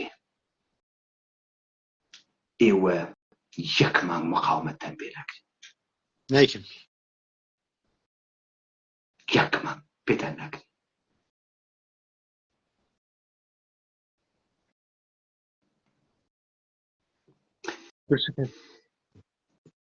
پس ئەمە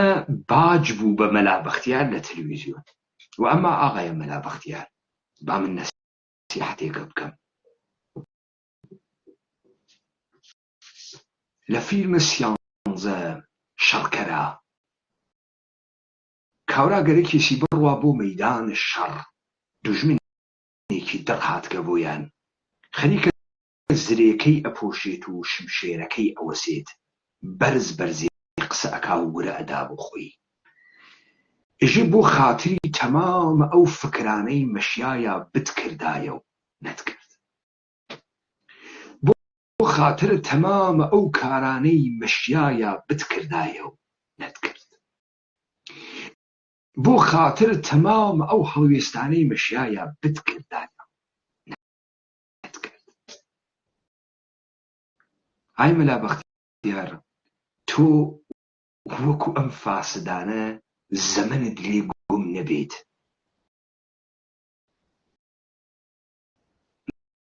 مەرگ واقعیەتە. گومی نەکەی. تەمام تاریخێکە سکوتت کرد و جنایەتیان کرد ئەم گەڵگەنیگە درۆزنانە بۆ ئەم لەحزەدان ریاگە بووت. ئەوە من بە سوورەتە پابلیک نەسیحەتم کرد.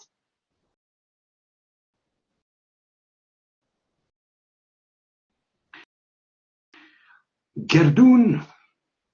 دەرفەتێکی بۆ تۆ کرد و جواوە سەبر و تەحەموڵتی داوە.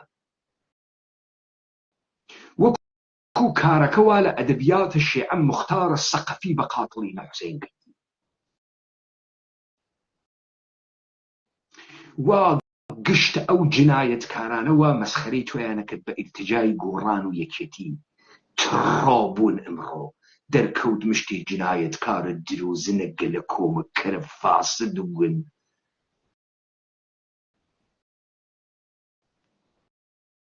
وتۆ بالئەخەرەی ڕێگەی لە ڕاستیشە دیاو. هیچ کەسیش لەم دنیا پەرفێکت نییە. ئەوە جەعفەر لە تەلەڤیزیۆنە ماساوی بۆت کرد، وتی بەش حەزی پێ بکا لە تەلەڤیزیۆن. ئەوە ئەتخەڵەتێنن تۆ ئەگەر میزانە قودرەتە خۆت نەزانی وە دەردە توورێ ناخۆی.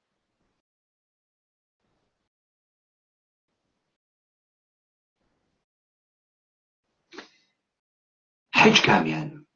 مەشروعیەتە تاریخی تۆیان نییە. تۆ حەداقەل یەک کارە کردگە، گۆشەهایە لە تاریخە مەعاسەری یەکێتیت باس کردگە کە هیچ کەسێ نەیگەرێک و باسی کات. تۆ ئەو کارتە کرد.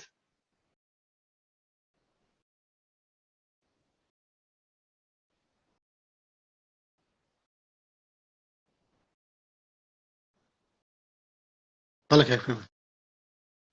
ئومیدوارم یەک بار بۆ هەمیشە ئەو کارەی وا لە وەختە ئاڵای شۆڕشانت کرد ئەمڕۆ بتوانی بیکەی. کاک مەلا بەختیار، گوێ بگرە با نەسیحەتێکی تریش بکەم.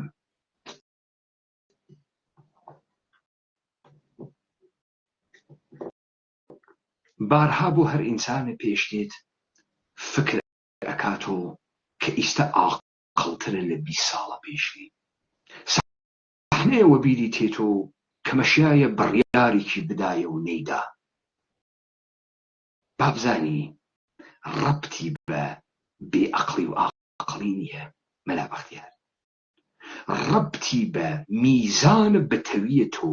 لە لەحزەیە کە ڕوودا و ڕوئەدا و توانە بڕیارت هەست، نەڕەبتی بە عەقڵی و بێعەقڵی نییە. ئەگەر بارهای بار فکر لێ کردگەسۆ بریا جۆرێکی تر ئاڵای شۆڕشم دابنیایە، بریا جۆرێکی تر تەکەنەوشیروان مستەفاتان بکردایە، با بزانی ئەمڕۆ نەکەویتە داوە مەحافزەکاری و پیری لە هەر کوێیەکا کە ئێشێ شەڕکەیشی بیکەی. ماکیاڤێلی ئێژێت شەهریارێک کە شەڕێک کە ئێشێ بیکات نەیکات و بیخاتە دواوە ئەدۆڕێت. تۆ ڕۆژی مەشایە ئەم شەڕتە بکردایە دەکەم تاق بفاسد جنایەتکار. ئێستا تەمامە ئیمکانات خۆیان داگەسە دەمی یەکتری. دوژمنت تا بینە قاقا مەوردە تەنەفر مردمە. دوژمنت ڕواڵەتە فاسدە بێعەقڵە جنایەتکارانەی عالەم و ئادەمەی زانیت ئەیبینێت.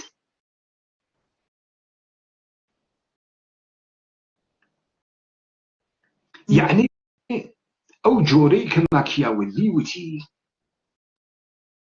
شەهریارە فەزیلەتمەند، ئەمیرە فەزیلەتمەندە ڤیرچوو، بەختیشی گەرەکە. ئای مەلا بەختیار تاسە بەختت خۆش نیشتگە جف شەش. ئەگەر لەمە نەتوانی ئیستفادە بکەی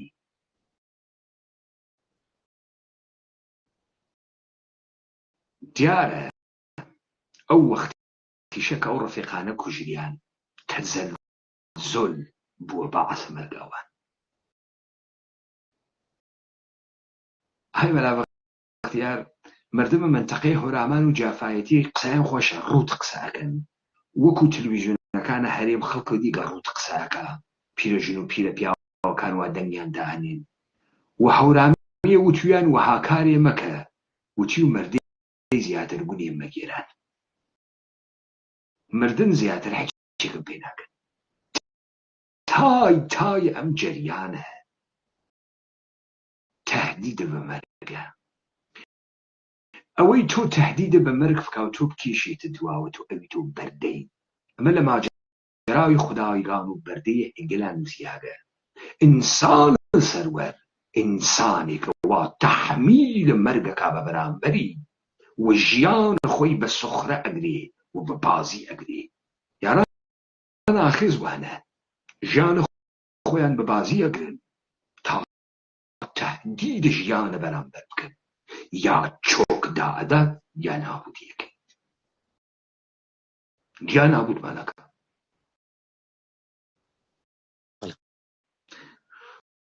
دەست خۆش وێ کاکتەها بالاخره من بەعزێ مەواقع لەم دیبەیتانە کە قسە ئەەکەم ئەکرێت جۆرێک ئەدەبیاتەکە بڕوات خەڵک وە بزانێتە ئێمە خۆمان لە خۆبایی و مەجال نادەین و خاسی کەس ناوێنین وانییە ئێمە بۆ خاتری ئەوەی کە ژیانێکی کامەرانمان بێت پێویستیمان بە تەکتەکە مردمان ئەم سەرزەمینە بە شان و شەوکەت و لیاقەتی گشتیان بێت شعرێکی منتەسب بە سعدی جەعلی ئێژێ چو خواهی کە نامت ڕەوەت در جەهان مەکن نامنی کە بزرگان نهان ئەگەر گەرەکتە ناوبانگە خاسیت بڕوان ناوبانگە خاسی پیاگە خاسەکان فرامۆش مەکە ئای مەلا بەختیار هەر جنایەتێکیان بە پات نووساوێت یەک بڕیارە تاریخی یەک تەسمیمە تاریخی گشتی پاکەکات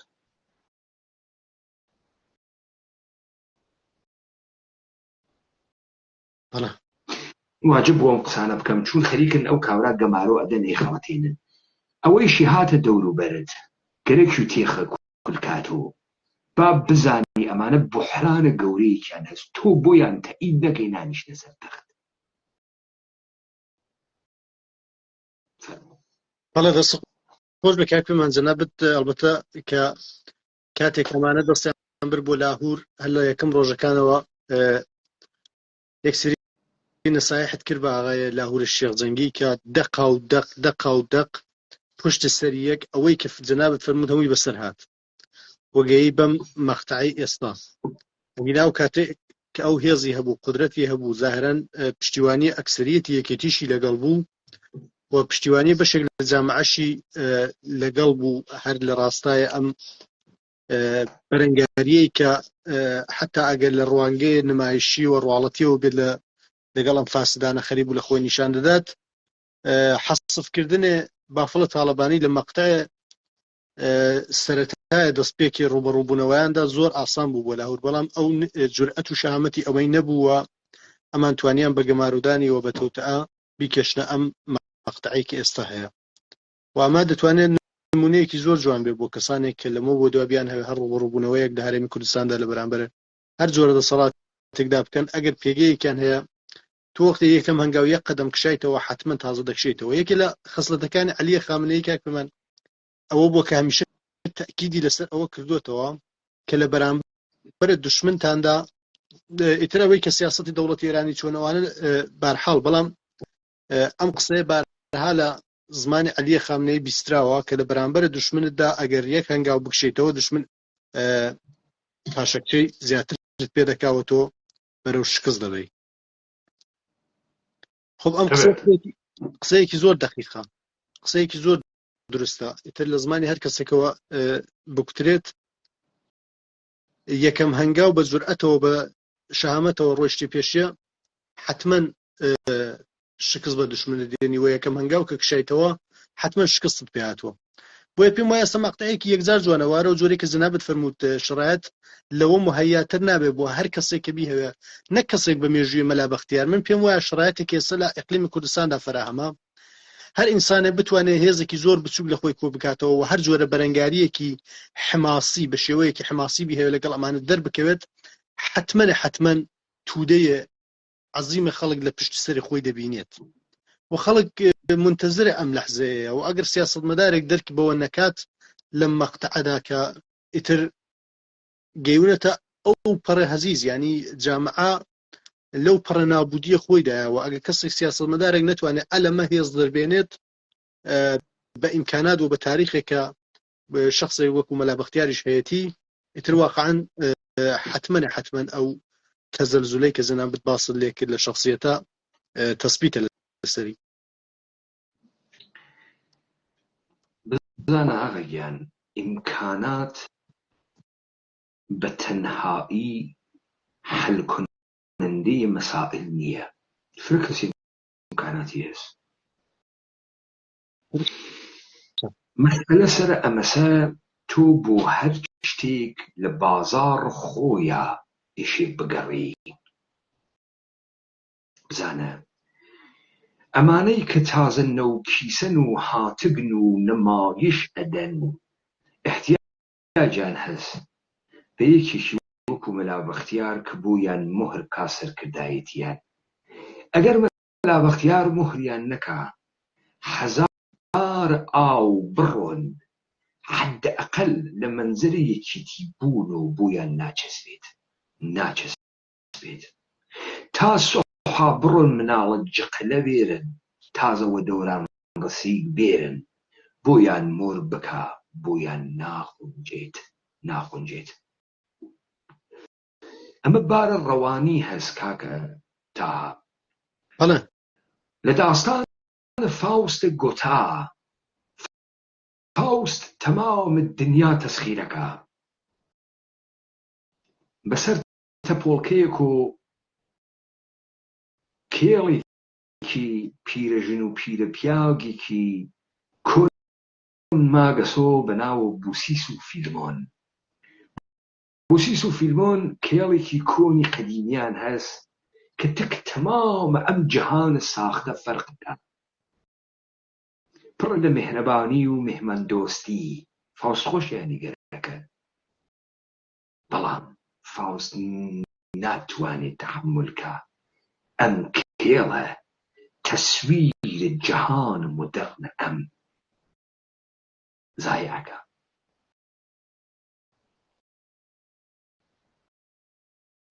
بۆیە دەستور ئەدا بە شەیتان و شەیتان کولبەکەیان نەسووتێنی. دەسەڵاتە دنیا لە ژێرە سەریان هەبێت مادام خۆیان بەدەمە خۆیان ئێژن لە مەلا بەختیار ئەترسن. مەلا بەختیار نەهەوێت ئەبیانە بۆ مۆرگە چون بۆیان مۆرگە بەرە خۆیشی ئەکوژێت. ئەوان هەر ئەوەنە مەلا بەختیاریان بێنەکە مۆریکە. درسته.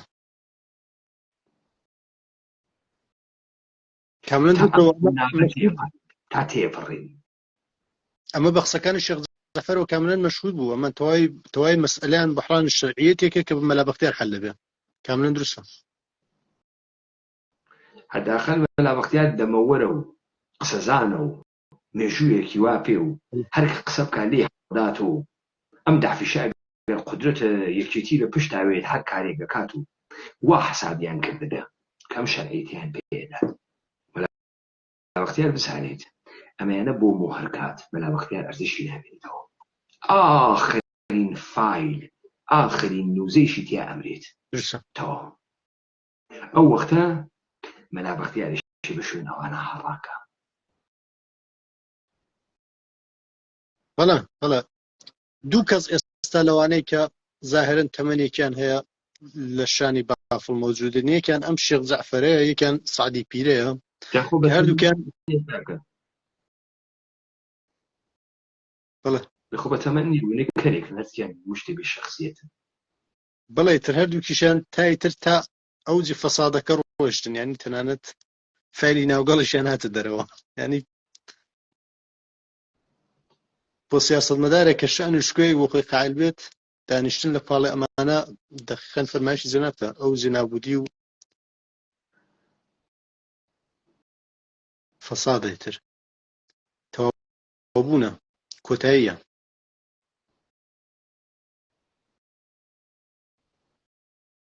نازانم کاکومان 12 دقەمان لێداوە ئەڵبەتەم کابرا دەمەوەرە 43 دقیقە زاهران قسەی کردەوە. فەریدە با خاس بدوێم قسانم مهمن.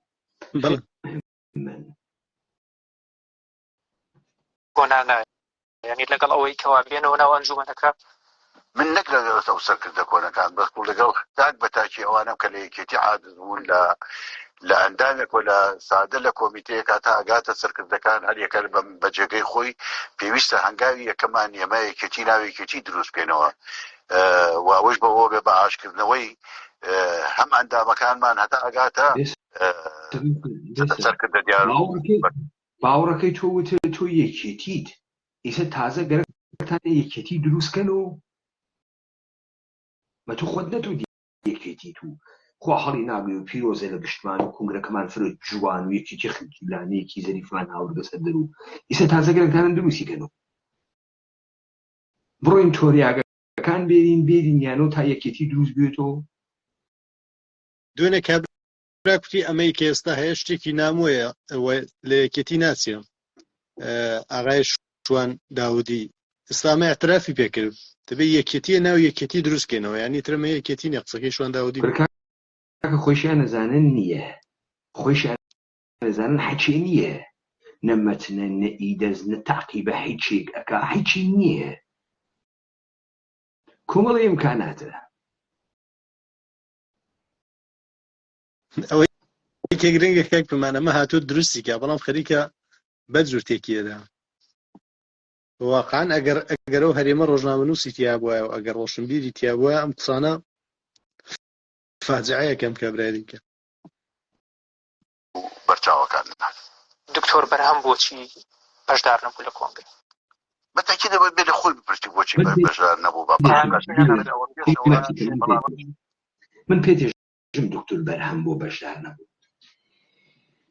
دکتۆر بەرهەمە لووسکەڵە لە توول عمریا فیشەکێکی نەتەقانگە قنیوە بنبەردێ نەکەوتگە دکتۆر بەرهەمە لووسکەڵە لەم ئوروپا وەکو ماکت و پاپت جەلا لە تاڵبانی هاوردی وەک پلە و پایە پێدا دکتۆر بەرهەم وەسە ژنە دووگیان خۆی ئەزانێت دووگیانە پاوەمانە خۆی ئەپارێزی لە حەچیشتە ئەزانێت بارەکەی قورسە ئەزانێ شەڕە کەسی پێ ناکرێت ئەزانێ مێژووی نییە دەری بێنێت و بیتەکێنێ وەکو کواسەکەی عوسمان باسە هیچ بنبەردێک و خڕ ناوزەم و شەڕ قارەمانانە و کۆپتەرە خوارخستن و ئەشکەنجە و زلە و شانۆی مەخفی ناتوانێ بکە پەس جێگەکەی هەرۆڵە سیاسەت چییە؟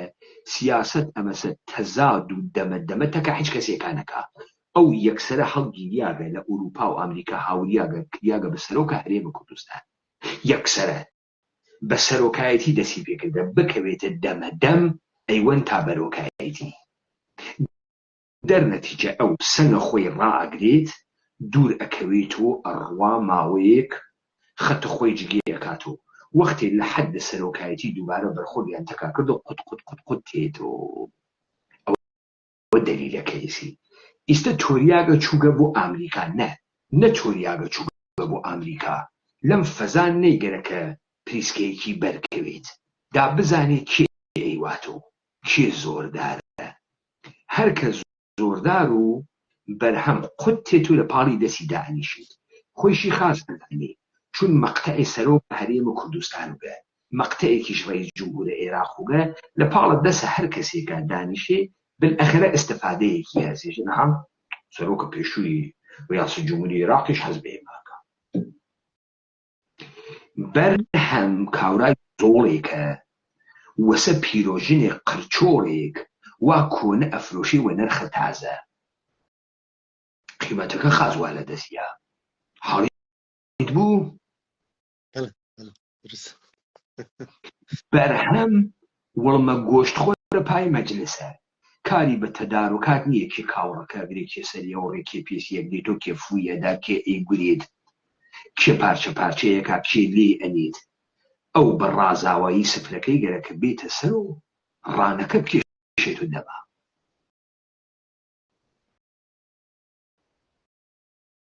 بەڵێ تا ئێستا بۆ شیلۆ و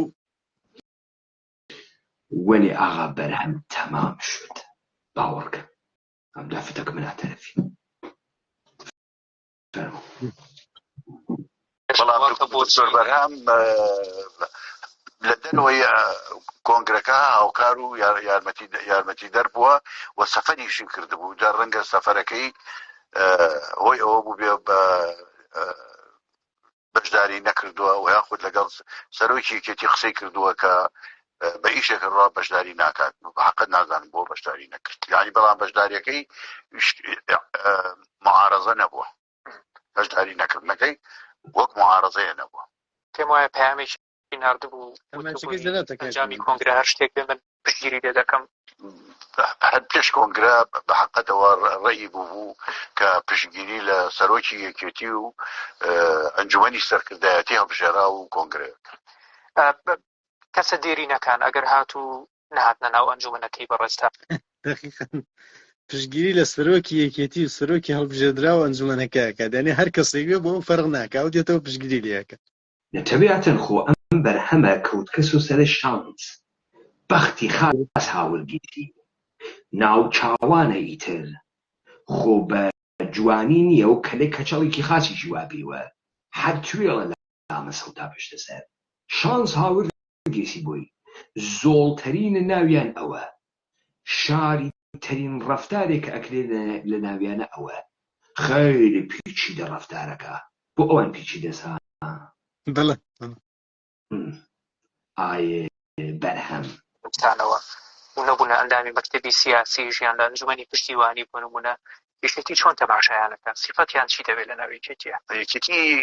بە حەقیقەت حزبێکی بێوەفا نییە بەرامبەر بە تێکۆشەڵەکانی خۆی و بەرامبەر بەوانە و ئەوەی منیش بیبینم لە سەرۆکی یەکێتی زۆر بە پەرۆشی ئەو کەسانەوەیە کە تەمەنی خۆیان لە ناو یەکێتی نیشتیمانی کوردستانە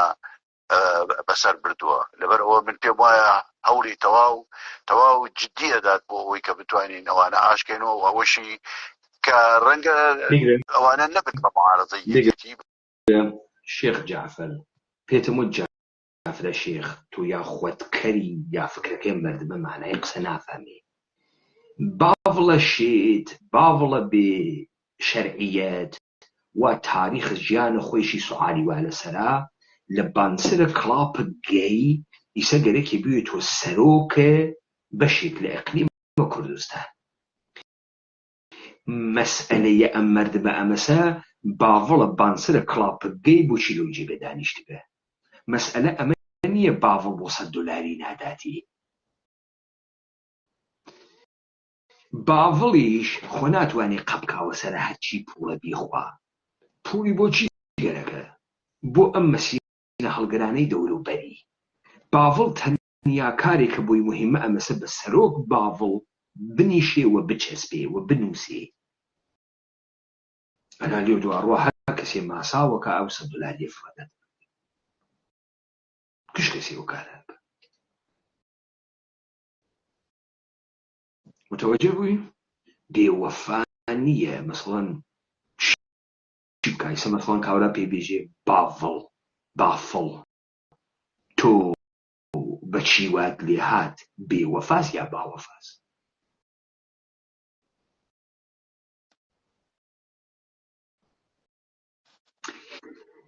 زان شێخ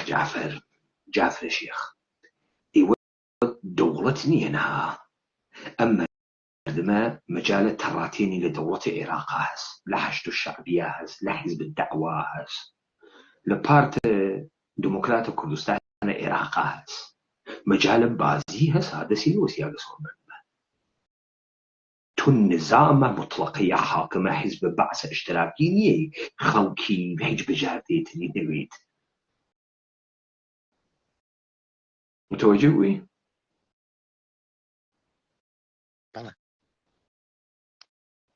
دنیا لە خەڵکی مەکەنە کونە دەرزی دوسم میهرەبانانەیش نێرن نە بزان شێخ جعفر شێخ ژێر ڕۆژێ شێر سوڵتانە جەنگەڵ گەرەکی بڕوا بۆ هالیدەی عوتڵە بەڵام جەنگەڵ سوڵتانی گەرەک بوو جێنشینێکی بۆ خۆی دانیا کەروێشکی کردە جێنشینە خۆی کەروێشکیش فرە ڕقی بوو لە ڕێوی دەسەڵاتێک کەوتووە دەسی داخت دڵ خۆی وەسەرە ڕێوی بڕژێنی بانیە کرد ئەیوە تۆ ڕێوی تۆ بۆچی کڵاونێ لەسەرتا دەسێداری لێدا ڕێوی هیلاک بوو تەلەفۆنی کرد بۆ مۆبایلەکەی شێر وتی باوە ئەم کاورای ئۆغدەییە کێشەدارت دەرونیە چیەدا دیاگەری جێگەی خۆت ڕۆژێ دەسێدارم لێدا بەو بیانوە کە بۆ کڵاونێ لەسەرتا شێر تەلەفۆنە کاتەوە بۆ کەروێشک دەژی باوە هەتی وەزانم ڕقتە لە ڕێوی بەڵام تۆزی بیانووی پێ بگرە ئاقلانە ڕێگەی بوێ لێبەی ئاخر کڵاونێ لەسەرە بووە بیانوو کەروێشکێژی و سەگبابە زۆڵە ئەمە تەنیا بیانوە نیوە کە توانم لێ بم وەلی باشە بەسەر چاو شێر ئێژێ بابە پێی بێژە بڕۆ پاکەتی جگەرم بۆ بسێنێ مێژە کرێڤن یا مێژە ماربڕۆ ماربڕۆی هاورد بێژە کرێڤنم گەرەکە و کرێڤنی هاورد بێژە ماربڕۆ گەرە کە پێشبانگەکە لە ڕێوی ئێژێ هەتی بڕۆ پاکەتی جگەرم بۆ بسێنە ڕێوی لا کاتۆ ێژێ کرێڤن یا ماربڕۆ ژێ گەماڵ باوکتۆ بۆ کڵاویە لەسەرە تۆ هەر گەرەکتە ئێمە بوویتە دواوە ئێمە بێژین سەرۆک باڤڵ و پۆست ناداوە کەس بەڕاستی دیکتاتۆرە کورە سەرۆک باڤڵ هە بەشەر نییە تا ئێمە ئاعتراف بکەین ئەو سەرۆکە یا بنڕۆک تا پوڵی بوێ بیدا یا نەیدا هەڵی بوو باوەڵ تۆ بۆچی کڵاوێ لەسەرە ئیسا متوەجێ بووی شێخ جافرە شێخ ئێمە ئۆسای داستانەکەی میلی پێوە نادەین فکرەکەی خەڵەتی بڕاستی نەوەڵاوە دیکتاتۆرە بڕاستی و ئاور ناداتەوە لە خەڵکی دەست نایرێت و سەری خەڵکی قەڵەتی کرد کێس دەست بێرێت و سەری خەڵکیە ئەو خۆیشت دەست بێرن و سەریە بارەگەرونی ناسەقامگیرە ئەوە لە ئسپرمەکە و سوعالی لە سفەرەکە برا تۆ لە سفەرۆکیاتی دەهێوێ ئەمە بگری متوجه بکەتە کابرا گەرە کەسی حەواسە تۆ پەرت کات ئەها بوو لە مناڵیە کاورا گەرێکی بتخەڵەتێنێ چکریتێ شتێکە بەدەسەوە بۆ مناڵێکی تر ئەیوەها چۆلەکەکە لە بەرەوەی کاوە چکریتەکە بیوات گەرەکەوە چۆلەکەکە خەڵک حەواس پەرت کات ناو بەڕاستی پیاە خاسێکیشە و وانێ و کەس دەبیر ناکەین و وەفامانس و بنەماڵی شەهیدان و پێشمر بە کۆنەکان و تۆریاگەکان و تێڕودیاگەکان و دەرکریاگەکان و گشتیان و بە قوربانیانە بین و ئەیانهێنینەوە وەری ئێستەیت من سەرۆکم دیتە من سەرۆکم کە کارانەکەمە مشکڵە کابرای شەوەسێژە بەرۆکی تۆ کێی تۆ لەکوێ هاتی تۆ لەکوێ بووی بە چی وات لێ هات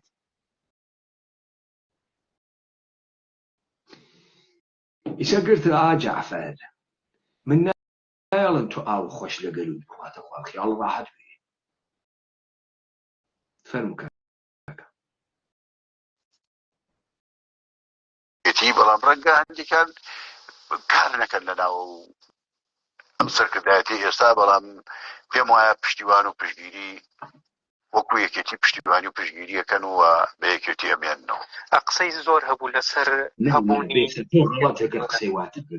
غەڵەتەکە قسەی واتە کرد ئێوە ئیعلامتان کردگە هەر کەسێ ئەندامە ڕەسمی نەوێت لەم کۆنگرەی پەنجە نە لۆگۆی یەکێتیەشێ بەکار بووە نە باسە یەکێتیەشێ بکە نە عەکسی جەلالدا بێت مەگەر ئیعلامتان نەکردە من بیستک بە نازانم ڕەسمیە یا غەیرە ڕەسمیە بەڵام ئەمڕۆ باسییان کرد دێ ئەگەر واسە کاورا غەڵەت ئەکا ئەندامە ئێوە نییە لە لۆگۆ ئستفادە ئەکا ئێژێ من یەکێتیم بەناو یەکێتی قسەکە تۆ کلکەڕێوی دەمە کیا تێریت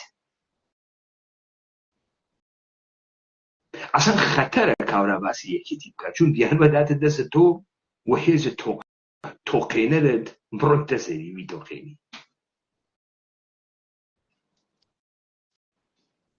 زۆر لەناو کۆنگرێتدا چونکە میدیا لە ژوورەوە نەبوو بۆیە قسەی زۆر بڵاو بوو یەکێک لەوانە بۆ نمونە بابەتی ناڕەزایی کاک دەرباز و کاک شاڵاوی کۆسرەت ڕەسوڵ لە کۆنگرەدا هەر ئەوەش کە وابوو کە کۆنگرە 2 ڕۆژ تاخیرتر کۆتایی هات کێشەکان ئەوەندە زۆر بوو کێشە لەناو قاعەی کۆنگرە نەبووە و 1 سەعاتیش کۆنگرە بە بۆنەی کێشەوە دوا نەکەوتووە کۆنگرە هەر کاتێک موعیدێکیاندانا عجب منافق دروزنێک و گن پەس عجب دروزن و گن عجب ئینسانهای خەتەرناکە و کەسیفێکن ئێوە ئاغا گیان ئینسان لەسەر سفرەتەکە براکەیە لەسەر پاروی گۆشتەوێت و شەڕی ئەو زیاترە خوا چۆن ئێوە ئەوەنە منافقون هیچ اختلاف نەزەرێکتان نەوە چۆن نەوە شەڕتان چۆن کەستان لەوێکی خۆی وە پیاکتر نەزانی دەی ئەمە ئەگەر منافقی نییە کوێی تەزادە بابە تۆ تەکەی مشت منافقە لەناو ساختمانێکە دانیشتنی گشتان و یەکتری درۆ ئەکەن خەیلی فەزای خەتەرناکێکە ئەوە یەکێتی نییە ها ئەوە قەومە لووتە لە پشتۆ بیگرە نەیچەقێنن پێدا ئەوە ئیشە ئاگا لە خۆت بێت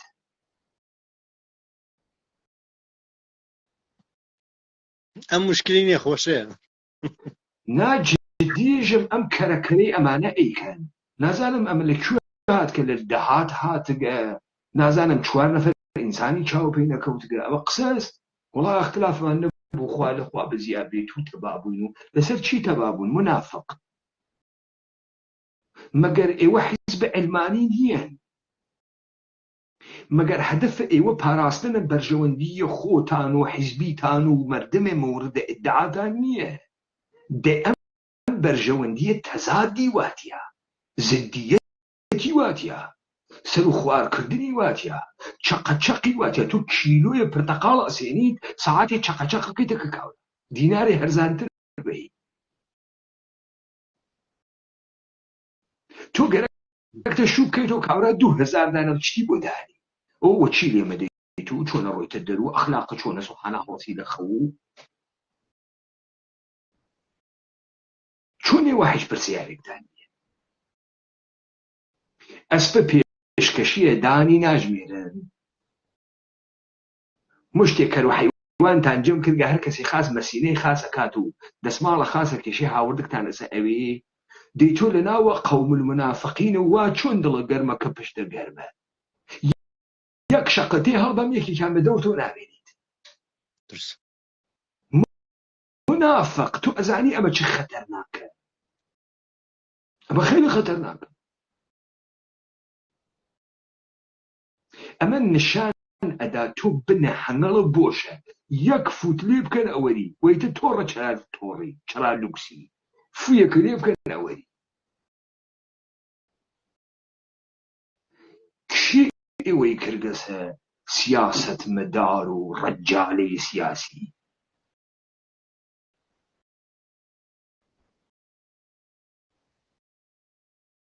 باوەڕکە پوڕتنتان پەڕۆ ناکاتە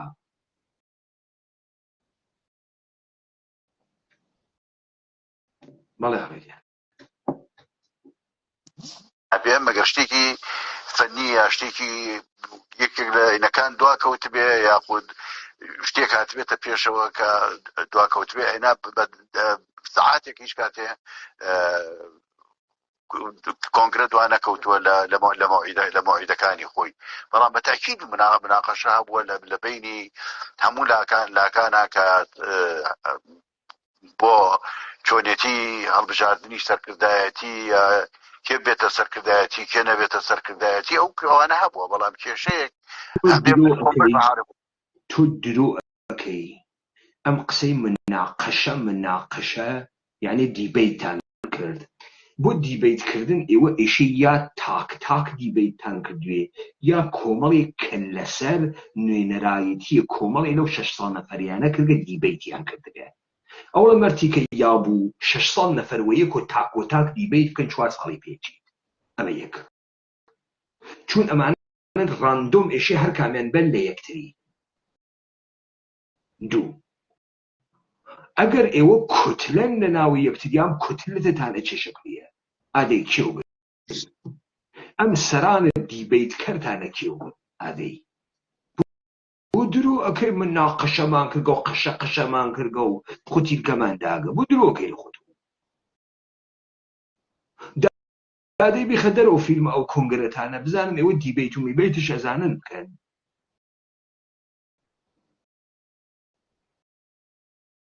کورە گشتی نمایشم مزحەکە یە مشت ئینسان و مزحەکە درۆزنە تازەوە دەوران گەییگە بێ عەسڵ و نەسەبە بێ دایک و باوکە کەرە کۆن لێ دەبا بڕوا کاکەرە عارفم ئەو ئازادی و دیموکراتی لەناو ئەو کۆنگرا بینیم بێوێنە بووە مەسەلەن هیوا هەبووە لە یەک مادە دەجار بەشداری کردووە دەنگ دراوە لەسەر مادەیەک تەماشات کردووە معارەزە هەبووە جارێکی تر کەوتۆتەوە مناقەشە حیوان تۆ بەمە ئێژی دموکراسی خاز لێ بگرە هەر لە مێژووی جەعلەوان و سریاگە سەڵاح الدین ئەیوبی کە گەورەترین سەردارە سپاه و سوڵتانوگە بڕیاردەرە مەیدانە شەڕ بووگە وەرێ لە وەختە شەڕە ئەمە سەربازەکان و گن بڕیاریان داگە کێ بکوژن کێ نەکوژن پوڵە کێ بێرن پوڵە کێ نێرن هەر کەسێ حتا سەلاحدین خۆی گەرەکیوێت ئەفریقا مەشیایە بابەتە قیمەتە گیانی لە تەڵاکانە خۆی تەڵای بایەوە سەربازەکان کەی 800 ساڵ پێش ئیسە تۆ فکرەکەی بەڕاستی مناقشە کریا بوو لە ددانە جێگا هاتگە و چووگە لەم سەرزەمینە کوردەوارە ئێمە ئێوە نەتوانی هەڕەحەڵکەوە باوەڕکەی بە نەسڵە قەدیممان نەماگە ئێوە ئاوا قساکەن لوتف کردگە بۆ تۆ کی بابا ئێوە بەم حکوومەتە هەرێمتانە گەورەمتان هاورد بووی مشت گەڵگەنیگە وەکو تۆ لە ناوە کووردا گەورەم نەبوو گەورەم ئەگەر وایە لە احترام و کابرا بەدەستی هاورد مەقامە گەورەی تۆ بەچی تۆ گەورەی کابرای کەر جافرە شێخ بەچی بە عەقڵ تۆ بە شەخسیەت تۆ بە دانایی تۆ بە کیاسەت تۆ بە مەچەکە مەردانە تۆ بەچی تۆ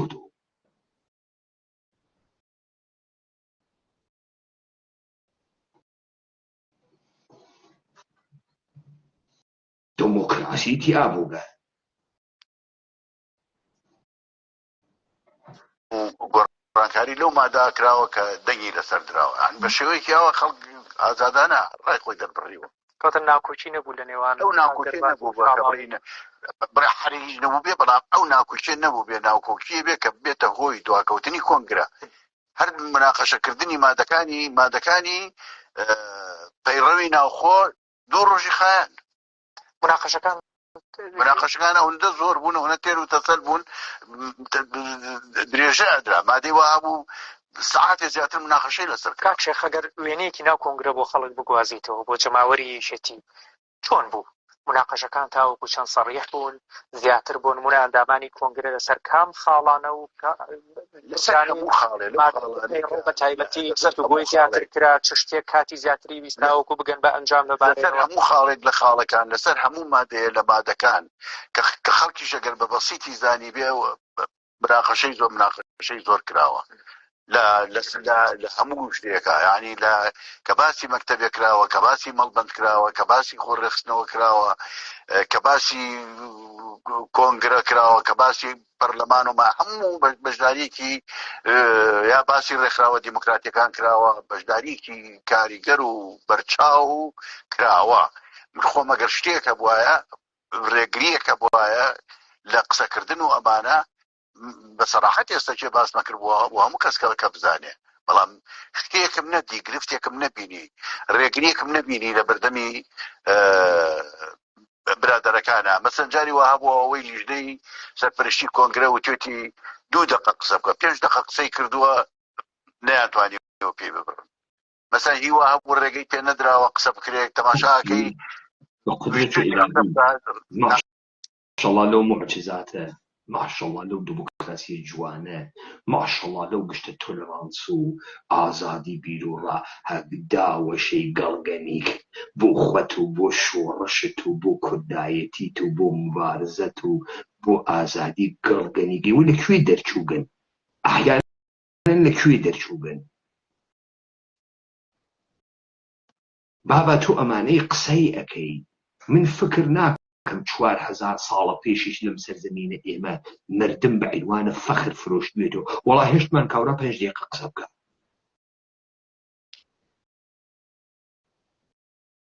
وەڵا هێشتمان کاورا نەزەرە خۆی بە جدە ئەمانە لوتف و گەورەی تو دیارە لەکوێ گەورە بووی وا دیارە هەر دەمە کردگەس و بابەت داگەشێناوی دەمە وتکەتی کەرەکەر بەکاتی و دەمەداغ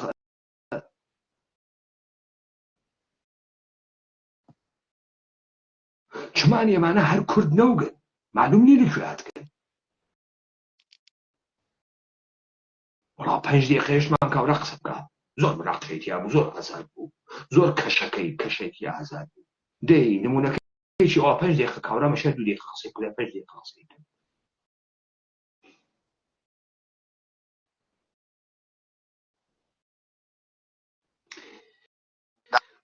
ئەمە لێپرسراوەیە جعفرە شێخ لێپرسراوەیە بەرژەوەندیە باڵاکانە یەکێتیە ئەم بکەنە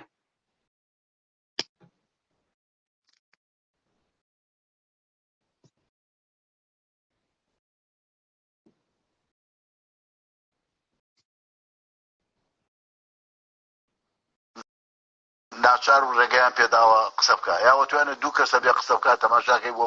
بە دە کەس قسە بکات یعنی قسەکانیش کە کراوە ئەو شتانی کە کراوە ئەو تەرحانی کراوە بە حقیقەت ئەندامانی کۆنگرەیشم لە ئاسێکی زۆر بەرزەبینی چونکە مناقەشەکانیان هەموو مناقەشەی علمی و سیاسی و فەنی بوو ینی زۆر باش بوون و يعني در مورد استراكشر و در مورد مقاومة مصالح و ميزان توانە کەشەشە حجم موتور لە احتراقا لە ناویا و فەنی و گەن خیلی فەنی و گەن باسی چیتانە کرد موتور بەرقی موتور احتراقی باس بینای ضد بوومەلەرزەتانە کرد باس چیتانە کرد فەنی و هەچی تۆ زانی فەرق فەنی چییە تەکە علمیە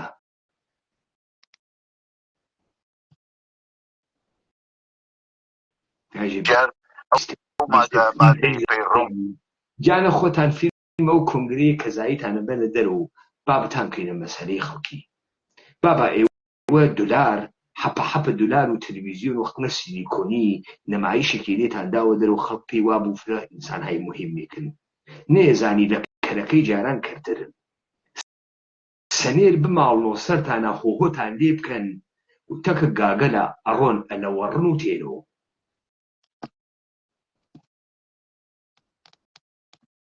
دێتخوا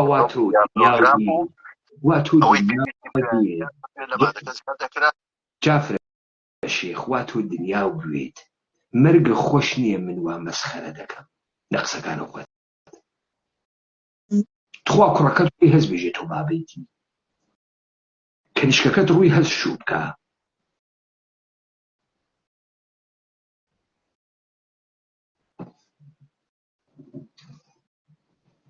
دەکرا ئەوەی پێویست کرێ گۆڕانکاری تیا بکرێ گۆڕانکاری تیاکرا بەبێ ئەوەی یەک کەس تەدەخل بکە هەبوونی لیستی داخرا و کەمکردنەوەی بگرە و کەرەکەرە بگرن ئەوەی پێویستی ئەکرد مداخلە بکریا مداخلە ئەکریا ئەگۆڕیا بدونە کەسێک تەداخل بکە دەی چۆن لە خۆیەوە ئەگۆڕیا بدونە تەداخل دەی کاولات دەخاڵەتی کردە کە گۆڕیاگە چۆن لە خۆیەوە ئەگۆڕێ بدونە تەداخل تۆ متوەجه بووی واتە ئەگۆڕیا بدونە تەداخل دەکرا بەبێ ئەوەی مداخلە بکرێ نازم تەداخل و مداخلە فەرقیان نه ئێژێ ئەگۆڕیا بدونە تەداخل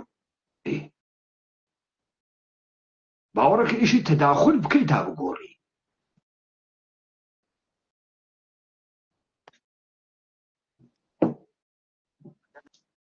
لە هەموو دنیا ئەوە هەیە لیستەیە و هەر کەسێک ئازادیش بووە لیست بکە حاکمی لێ بووە بۆ حاکمەکانەوە لە ڕووی یاساییەوە ئەگەر شتێکی شەرعی و قانونی نەبوایە بە تاکید حاکمەکان قبولیان نەیەکرد چونکە حاکمەکانیش دەسەڵاتی خۆیان هەبوو بگرن وڵات درۆکەی وەکو سەگ مەرتی کە حاکم بەر ئەساسە پەیڕۆ و دەستوورە تۆ ئەتوانێت بێژی تۆ غەشە کردگە درۆت کردگە یا درۆت دەکردن یەکێک لە دەلایلە نووسینە پەیڕۆ بۆ ئەحزاب لە چوارچێوەیە بربەرەکانی قدرت لە کشوەرێکە بۆیە جزء بزانە تۆ ئەڕۆیتە وەزارەتە کشوەر داوای حیزببوون ئەەکەی یاسای ئەو مەملەکەتە ئێژێت تۆ ئەوە لە ڕێژە دەنگە لە پشتاوێت ئەساسنامەکەت تەحویل بدەیت لە ناوە ئەساسنامەکەت ئەمانە تەحقیق کریاوێ ئەم خاڵانە ڕعایەت کریاوێت تۆ بە عنوانە حیزب وەرەگیریت ئەم ئەساسنامەی تۆ ئێشێ پەیڕۆ و پرۆگرامی بێ کە تۆ تەطبیقە سیاسەتهای دەروون حیزبی خۆتی هەدەی تاگرتە بەرپایەیە مخالەفەتکردن وە ژێرپێنیانە ئەساسنامەکەی خۆت ئەگەر ئەساس بەر ئازادی بەر دموکراسی و فرە دەنگی بێ کاورا ئەتوانێت تبقە پەیڕەوە خۆت بدواتە دادگا و لە دادگا حکم بدرێت تبقە پەیڕەوە خۆت دەمەرتی کە تۆ پەیڕەوت نییە چۆن قازیە حیز هاتگە حاکەمە حیز هاتگە وتکێکی وڵاشە نییە تۆ یاسای ئەقلیم کوردستانە نییە حاکەمە گەماڵ چۆن هاتگەروەی داگە ئێوە هەرچی شتانە نەمایشیە فکرەکەی هەروە لە خۆی و ئەکرێت دادێ و کۆنگرەی قەزاییتانە خەنە دەر دادێ پەخشی کەنەوە دێ لە سەرۆکە مشعشع گەورەتان سەرۆک بافڵ تا تۆ جافرە شێخ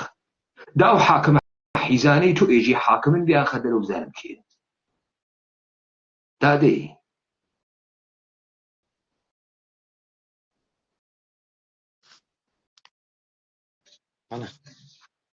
کاک تاها شتێکە مەشروعیەتی نییە هەروە زۆر گەرەکێ مەشروعیەتی پێ بافرە مهمن و دموکراسیمان ڕعایەت کردگە و ئێمە لە چوارچێوەی قانونا حرەکەت ماکرەوە قانون چیە پارێزێ ئازادی قانون بۆیە دروست ئەکرێت کە ئازادی بپارێزێت هەگەل وارێژێ وەگەرنە ئێژێ بەراز لەناو جەنگەڵە ئازادە بەشەر زمانێ ئەتوانێت ئازادی لەناو جامعە کە حدود و سقورە ئەم ئازادیانە بە قانون بۆی تەزمین کردبێت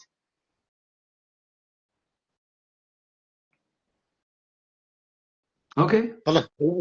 ئەم شەرعیەتەکەی لە نەچیروانەوە وەرگرتووە کاک پێبەن تەواوی موجودیەتی یەکێتی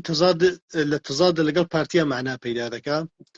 ئێستا ئەم یەکێتیە شەرعیەتی لە نەچیروانەوە وەرگرتووە بەعنوانی سەرۆکی هەرێم ئەم شەرعیەتەکەی بەرداوە نووساوە بۆی کە 2 نەفەر 5 دقیقە توانیان قسە بکەن و 2 نەفەر توانیان 10 دقیقە قسە بکەن و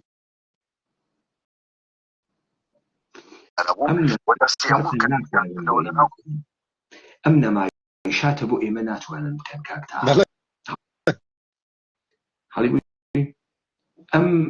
ئەم هەڵسە و دانیشە و قسەی زلکردنە بۆ ئێمە توورێ نایرێت درستە تا دەحفێتر غەڵەت بکات لەم قسانە نەکات و ئەندازەی دەمی قسە بکات و ئەندازەی گەڵی هەنگاو بنێت لێ بەبا بڕە ناو کۆنگرا کە لیستی خۆی هەبێ لەبەرەوە ئەگەر دەستی خەپیان نەکردایەتەوە بۆ ئەوەی بیانتە هەر ئەم لیست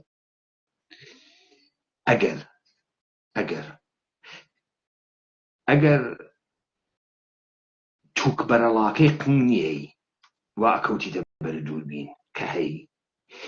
دوو نمونە لەو ئەحزابەی وا بە لیست بجوز حیزب دموکراتە کوردستانە ئێران و کۆنگرەی هەشت بۆ من ڕووکە لە دنیا بزانم کێ بە لیستە سەرکردایەتی چووە سەناوە کۆنگرە کێ حیزب دموکرات ئەمریکا حیزب لەیبری بریتانیا کێ حیزب سۆسیال دموکراتە یاسەوزەکانە ئەڵمان حیزب سۆسیالیستە نیکاراگوە کامەسە کێوە لیست و ئەچێتە ناو کۆنگرە مەرتی کە ئەسڵەن کۆنگرە بۆ خاتری ئەمەسە ئەگەر تۆ نافەهمی تا من حاڵی بکەم کۆنگرە وەختی گەرەکتە ئەندامانە کۆنگرە دروستکەی ناوچەگەلە جیاواز التجاگەلە جیاواز لە ناوە حیزبێکا کە هەسێت انتخاباتە دەرونیەک ئەکەن خۆیان بەسەر هەر چەند نەفەر و نەمایەندەی لە خۆیان ئەهەنێرن ناوە کۆنگرە ئەمە مەرحەلەی ئەوەڵ مەرحەلەی دووەم لە کۆنگرە کەسانێک کە تێنە ناوە کۆنگرە لە تەیە دەورانە کۆنگرە مەسائلە مختلفێک بۆ ئابدەیتکردنەوەی خۆیان بەکارەوەن تەحلیلە جەهانێکەوان تیایە ئیدئۆلۆژیە کە چۆن تەعقیبیەکەن میزانە کارێکە بەریان هەست بۆ بتەوکردنە ڕۆح جەمعی و گروپی وە سەرخستنە ئامانج و هەدەفیان لە چوارچێوەی بەرژەوەندیەکان حیزبی ئەمانە وردە چهرەگە لە شناختە شدەیەکن کە لە مناقەشات و ئێراعەدانە بەحس و ڕێتۆریک و گفتوگۆ و دیبیت لە ناوە کۆنگرە سەرنجە ئەندامانە کۆنگرە ئەکێشن بەرەو یەکتری یعنی ڕۆژانە ئەوڵە کۆنگرە بەربەرەکانی خۆناساندنە لە پێشنەهادان و گەشەپێدان نزیکانە اختتامیە کۆنگرە کە گەرەکیانە تەرحەکان و ئەمانە پێ بوونە بەرۆ ئەوجار عیدەیەک خۆ ئەپاڵێون بۆ سەرکردان نهایەتی کۆمیتە مرکزی دەفتەرە سیاسی و سکرتیارەتی بێمونافەسە نییە ها ئەوێنی 5-6 نەفەر ادعای سکرتیارەتیەکە دەنگ ئەدەن وە لە کۆنگرە دەنگتێری خوێڕی تو دەست پێ نەکە سەعاتێکی پێ نەچوو تام بافڵ سەرۆک لە هیچ کوێی دنیا سەدام حوسێن وای نەکردگە مەرتیکە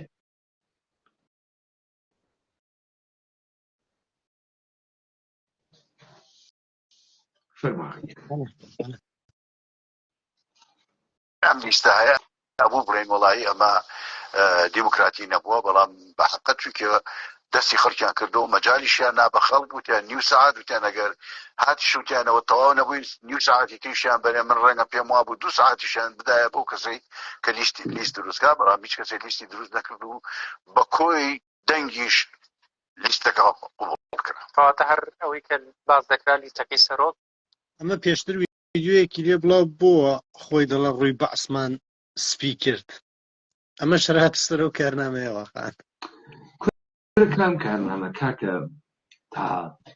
کاک تاها پێتوان نەبێت ئەمانەی وانە ناوە ئەمە حیزبانە خەڵکە نوێنەرایەتی خەڵکە ئێمە ئەکەن خەڵکە ئێمە خێری بەرزتر لەمانە سەباب زانیت کاک تاها ئەمانەی یەکی پیاگ نەوگە لەو کۆنگرە گشتی بێدایک و باوکە گشتی بێدایک و باوک معلوم نیە لەکوێ هاتبێن ماساوکەرە خوێڕیە متەرەسس لە فرسەتە بەڵێ قوربانگوویە چاپلوسە دروزنە منافقی فڕیانداگە سەوێ بکەنەوە کەینە سەرکردان ئەمیش تا دوێکە خوێڕیەکی بێدایک و باوک بکە خۆ ئەگەر پیاگیان تیاوایە ئەمەی تەحمل نەکرد مبارزێکی واقعیان تیاوایە ئەمەی تەحمل نەکرد پێ قبوڵ نەکردیا تۆ ڕاحەتە چی ژیتی مەرتیکە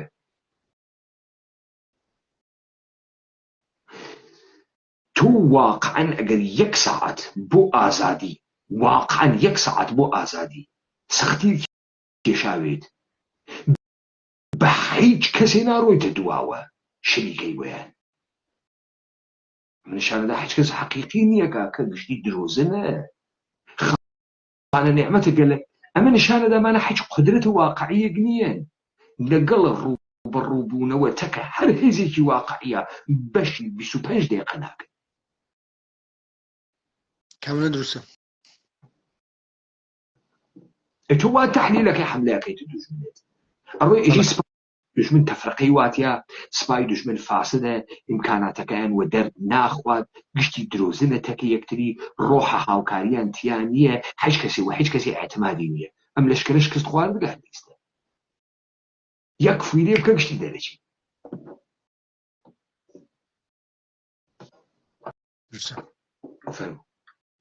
سەرۆک تاکە لیستی ناو کۆنگرە لیستی ناو کۆنگرە بوو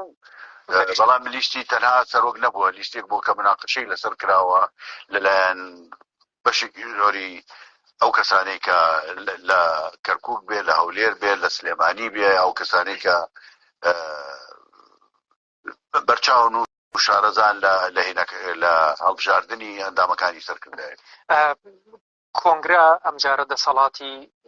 زۆری داوە بە سەرۆکی یەکێتی نیشتیمانی کوردستان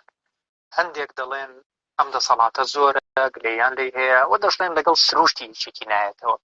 یەکێتی بە درێژایی مێژووی خۆی هەمیشە باڵانسێکی هەبووە لە نێوان دەسەڵاتەکانی سکرتێرە کە پێشتر سکرتێر بوو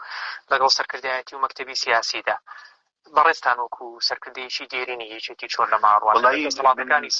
من پێم وایە ئەو دەسەڵاتانش کە درابێ هیچ کەسێ زۆری لە کەس نەکردووە برادە هەموو ئەوە ئەندامانی کۆنگرە مناقەشەیان کردووە و دەنگیشیان ناوەتێ من پێم وایە هیچ کاتی معارەزە نەگەیوەتە دە معارەزە لەسەرەوەی کە خەریکە ئێژێ بابا ئەمانەی ئەم کۆنگرە حاتم بەخشون بوو ساخون هیچ کەسێ کۆڵی دەسەڵات بابی دێنی دەسەڵاتی مستەلاو چوون وەڵا بابی دێنی دەسەڵاتی وەشودانی کەلیشی خەڵکی وەڵا بابی دێنی دەسەڵاتی وە پێوەگی مێزکردن وەڵا بابی دێنی خواهر ناگرێ حەچی دەسەڵاتە بینیە مەخۆ حەسوود نییە سەیرە و کەرەکەرەکە مەرتیکە خەریکە قسەکان وەختی خۆی جەلال تاڵبانی هەرچی شتە نەبوو من بارها خۆتانم شنفتگە دانە بە دانەتان بە گۆچان تێ هەڵدانتان لە جەلاو تاڵەبانی خوارد بێ سێوە دەسەڵاتتان بوو بە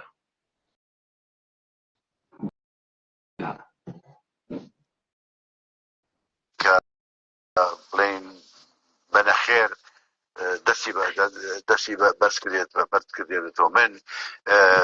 زۆرم پێ باشە کە مرکزیەتێکە بێ لەناو ئەو حیزبە چونکە بە حەقەت ئێمە لە پێشتر ئەو مرکزیەتە نەبوو ئێستاکە ئێمە وەکو یەکێتی نیشتیمانی کوردستان ئەبێ مرکزیەتی هەبێ لەناو حیزبە زۆر جار ئەحزابی تر لایەنی تر وەفدی تر لەکە لە دەرەوە هاتبێ بتوانە نازانین لە یەکێتی لەگەڵ چی قسە بکەین ئەبێ چەند کۆڵانێ بگەڕین دوای شیش نەتیجەیەکمان دەست ناکەوێت لەبەر من خۆم لەگەڵەوە بووم کە مرکزیت لەناو یەکێتیە دروست ببێ و بزانرێک کە مرکزی قرار هەیە لەناو یەکێتیە کاتە یەکێتیەکی مرکزی یەکێتیەکی بەهێزترە بێت یەکێتیەکی مرکزی بەهێزتر بەڵام ئەوەش نییە کە بڵێ فەردێتی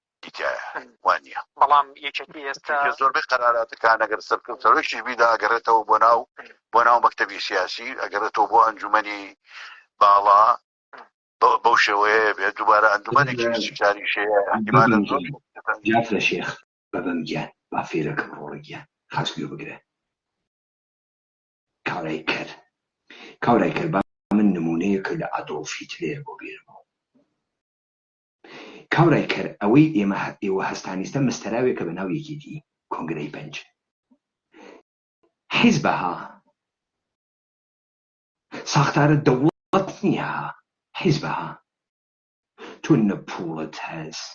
نە ئیمکاناتم تۆلیدە مادیت هەست نە سیستەمە تەغزیەت هەست حەجەکە نییە تۆ ئادۆڵف هیتلێر کە دەسەڵاتە ڕەهای لە ناوە حیزب نازیا بوو دەسەڵاتەکەی لە حیزب نازیا دروست کرد تا ئەگراگرتە یعنی تەمامیەتە حیزب نازی فیورەیان ئەپەرستی ڕاهبەر ئەنپەرستی بە دەسەڵاتە حیزبی دەسەڵاتە حکوومەتی گرت خوێڕی تۆ حیزبەکە کردگەسە حکوومەت لە کناراوە تۆ مشتی منافقت درۆزنە هاوردگە کاورایە قەوارە بچووکە ئەحمەق بەناوە بافەڵە هاوردگە فکرەکەی بە ئیمکانات دەوڵەتی استبدادە حیزبی سوارەکەی مەردیکە تۆ مەشیایە بە استبدادە حیزبی ئیمکاناتە دەوڵەتی وەدەست بە هاوردەیە ئەویش بە کاریزمای ڕەهبەرێکە لە ناوە حیزبە ئێوە هەرچیشتە سەر و قن حاڵیدان بووکە مەردیکە توش تەوەهم بووکن ئاڤڵ مەشیایە ئیستە لە ناوە یەکێتی وەسەری قەسەمیان بخواردایە ئەندامەکان دیانتیایە تووشە هیستری بۆهێنا ئەو وەختە ئەتوت دەسەڵاتێکی تۆتالیتەر و قودرەتمەند بتەو لە ناوی جەمعێکی بتەوە هاتکەسە دەرەوە قەپەکە بەسەر دەوڵەتە عێراقا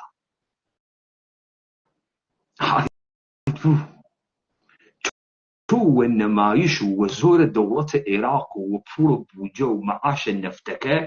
مشتی خوێڕی جەم کردگە لە ناو حیزبەکایژی واوە سەرۆکە ئیستە و ئەساسنامە دەسەڵاتمان پێدا بێ بابا ئەوە دەرپیا گوایە خۆی دەسەڵاتی بوو ئەو تەعینیە کە تۆ لەکوێ دانیشیت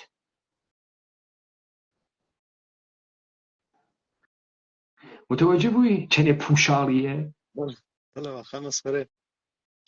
واقعا فاجعەیە کاکەمان ئەو قسانە لە تەلەڤیزیۆنێکی لەم حەدەدا و یعنی نازانم ئەمە فەقەت لەم وڵاتانی مەگەر ئەمە تەلەڤیزیۆنێ نییە شاهۆ ئەمین تێری باسی گەڵ و گونە خەڵکیەکە شەو و ڕۆژ و دەنگە بەرز بەڵێ بەپێ ئیدعایەکە خوان دەیکەن مەسەلەن یەکەمی بێڕکاربەری بینەریان پیا کردگەیتر 4 سەعات باسە ناوپای پیاگەیەکە زلوگە و بووگە و کەوتکەس و خوار و بردگیانە و بۆ جووتەکەیان بۆ دیگە و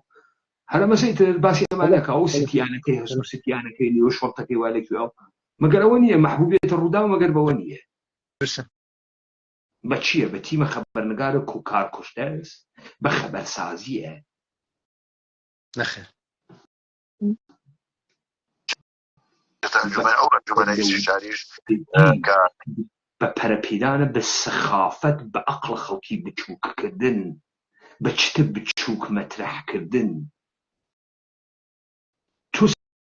سەیرە ئەم دنیای بەرعەکسەکە لە ناوە ئەمانە کاورا بە فنجانی ئاو کەوت کەسە مەلەکردن ئیدعای ئۆقیانوس پەیماییەکە معمولاً اختار وا لەسەر ئەوەی کە لە حیزبە یەکدەسە قودرەتمەند کە ڕەهبەرە قودرەتمەندیەز بترسن ئەمان حیزبەکان پێ دروست ناکرێ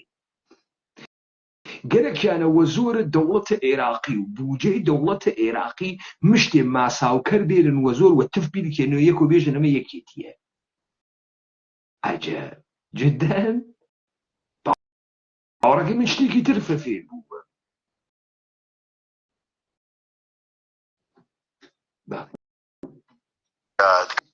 کە دروستەکرێ بەڵام یەکێتی ئێستا حزبێکی مرکزیە لە قەراردا حزبێکە کە مرکزی قەراری هەیە لە کاتێکدا سەرۆک کاکشێخ ئەو دەسەڵاتانەی هەبێت ڕۆڵی ئەنجومەنی سەرکردایەتی و ئەنجومەنەکانی دیکە چی دەبن دەسەڵاتی ئەو هەیەی مەبانای ئەوە نییە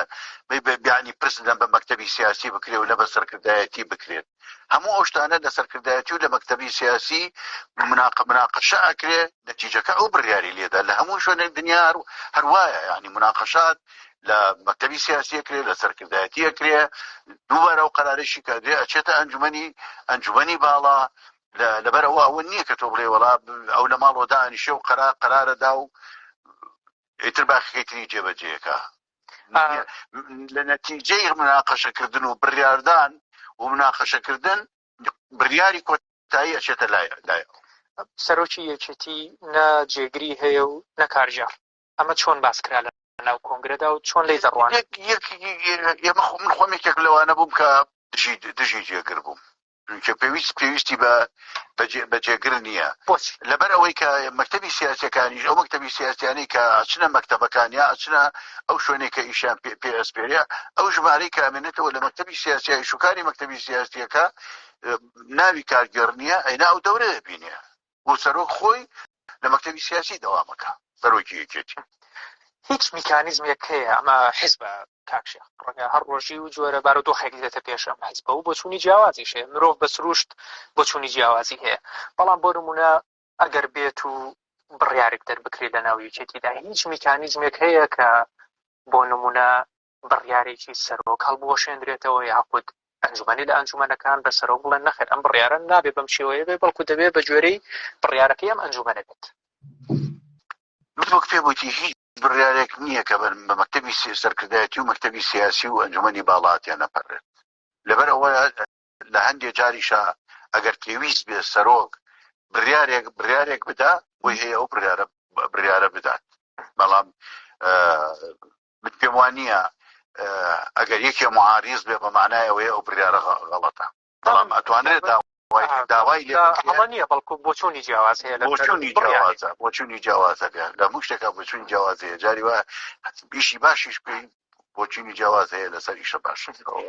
جیواریدا لەم ڕۆژانە هەر خەڵکی یەکێتی گلەییان هەیە لە پێکهاتی ئەنجومەنی سەرکردایەتی تازە کەسی تێدانیە لە ڕانیە کەسی تێدانیە لە چەمچەماڵ کەسی تێدانیە لە هەورامان بۆچی لە کاتێکدا ئەم ناوچانە ناوچەی ینی بنکەی جەماوەری ئێمە لەسەر ئەساسی ناوچەی بیشتێ بکەین ئەگەر هاتی لەسەر ئەساسی ناوچە ئێمە ئەکارەکانمە بێ لەسەر کەفاعەت و تواناییش بکەین من ناڵێم لە پشدەر و ڕانێش خەڵکی کەفو هەیە لە هەورامانیش کەفاعەت هەیە لە هەموو شوێنێک کەفاعەت هەیە بەحقەت من خۆم بەش بەحاڵی خۆم ئاگام لێ نییە لە هەڵبژاردننی ئەندامەکان بەڵام ئەو گلەیانە من پێم وایە ڕەشاوی ئەو گلەیانە کراوە لە بەرنامایە بۆ چارەسەر کرد ڕێگەیەکێ بۆ چارەسەر ڕێگەدراوە ینی لەکوێی کۆنگرە ڕێگەی ئەوەی داوە کە چارەسەر ئەنجومەنێکی دیکە دەبێ ئەنجومەنی پشتیوانی ئەمە تێکێک دەهێنرێت چۆن دەبێت پێما بێەوە مەکتەبی سیاسی و منزوری چییە؟ ئەمە منزوری ئەمەسە تۆ ژنێک کردووێ لە ئەغدی دائم داوێت تەلاقی بەی لێو دوا هەفتە سیغەیکەیتەوە. ئۆکێ، ئەمە منزوری ئەمەسە ئێمە ئێدەیەکمان تیانمان هەڵدات دەرمان کرد هیچ غەڵەتێکیان نەکرد. ئۆکێ، نەکرد، ڕووداریشیان نەکرد. ئیستا ئێمە بووینەوە سەرۆک مەیلە خۆمانە دەستێرینەوە سەریانە، ئیستا ئەڕۆین کناراوێک ئەکەینەوە بەناوە هەناسە بڕیاگەکانە هەورامان لە یەکێتیە. ئۆکێ، بامیانەکەین نەفەری 2 ملیۆن دلاری 2 ملیۆن دیناریان پێ ئەدەین، پێیان ئێژین نەزەراتە تۆ مهمە، ئەرێ بە نەزەرت تۆ دارتووەکانت تەوێڵە وە لەقەبیان تەکێنین یا بین بە هەلیکۆپتر بشاخێنێ بە ملیانە. ئەوانیش بڕیار ئەدەن وەڵا ئێمە حەزەکەین یەکێتیەکەمان و هەلیکۆپتر دارتووەکانە هەورامان بتەکین. بڕیاریاندا. ئیستا هەدەف چییە لەم کارە؟ هەدەف ئەمەسە تەواوی ئەو سووک و چلووکانەی وەکو حەمەی حەمەسەعی ئەو خوێڕیانە، وەکو حامی حاجی غالی، ئەو سووک و چلووکانە وان نەڕە ئەڵێکیان کرد زاتیان نەو دەم بکەنەوە هیچ قودرەتێکیان نەو هەر نەڕیان پشتە یەکێتی ئەکرد. ئیستا ئیشی قبوڵی کەن سەرۆک باوەڵە جافرە شێخە ئیشی قبوڵی بکەن، قەڵەت ئەکەن نەزەرێکی تریان هەست، بێجا ئەکەن هەر نەزەریان هەست. متوەجه بووین دەسەڵات حەمەی حەمەسەعیش دەسەڵاتە هەورامان نییە، لە حەمەی حەمەسەعی فاسدتر مەگەر پاڤڵ و تۆ. ئۆکێ، بەڵێ مەی گشتێنن. بەڵێ وانا مكتبي سياسي هەڵبژێرن و مەکتەبی سیاسی وانە بکەونە گەڕ ئەمجا شروط دانێن بۆ ئەوانە بۆ ئەنجومەنەکە هەردوو ئەنجومەنەکە و ئەوسا دەستنیشانی ئەو تێکۆشەرانەیە کرێکە و ڕاوێژکاریە ژمارەیەک لەو تێکۆشەرانی کە پێشتر لە سەرکردایەتی بوون و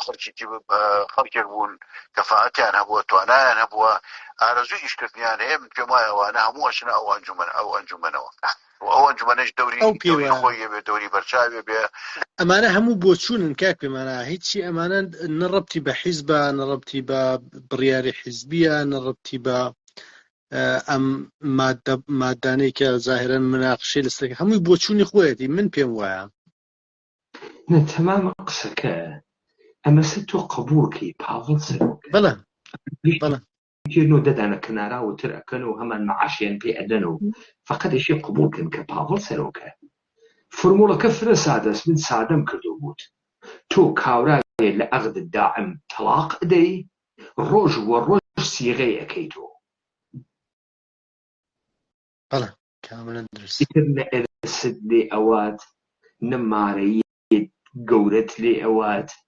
نە تەوەقعی لێت هەست لە هەر کوێکیشان مەیلێ نەو سیغەکە تەمدید ناکەیت و تێرە خوارد و حافزێت.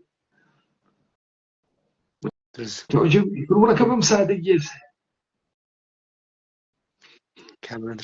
ئێمەش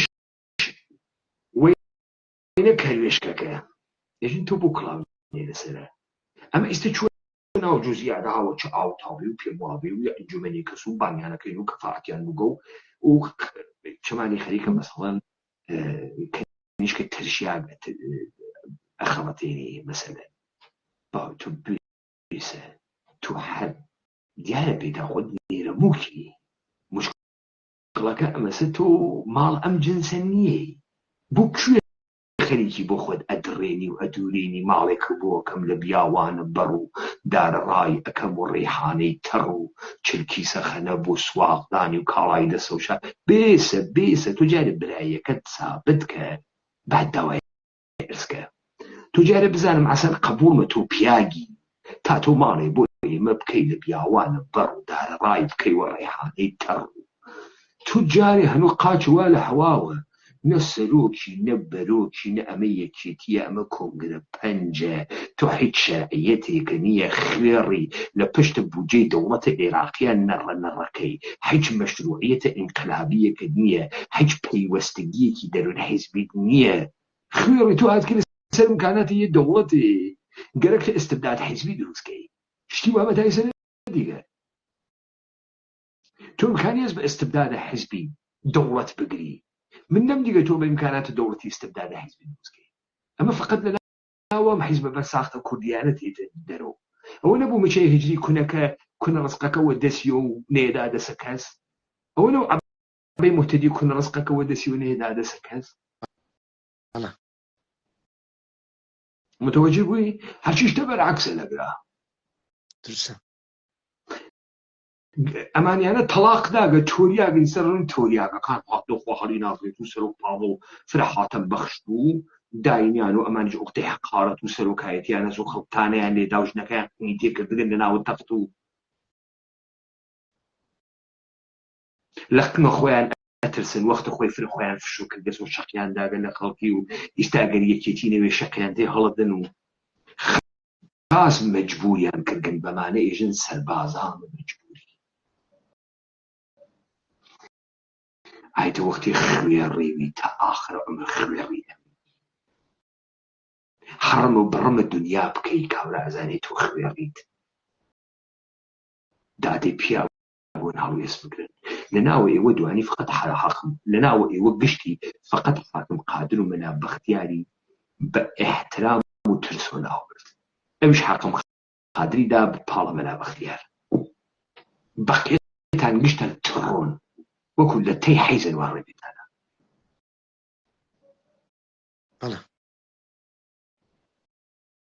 ئۆکەی جا ئێوە سابتی بکەن وانییە وەڵام مەرگتان خۆشە جافر شێخ واتانە بێکات با فۆڵ واتانە بێکاتە بافڵ وەکو ئەنتەر بۆ مەلەکەی بریتانیا جەشن تەوەللود یەگر مەرتیکە Happy birthday, Her Majesty. Happy birthday. شامپاینی خوارد بە دیار عەکسەکەی مەلەکەوە سووک و چروک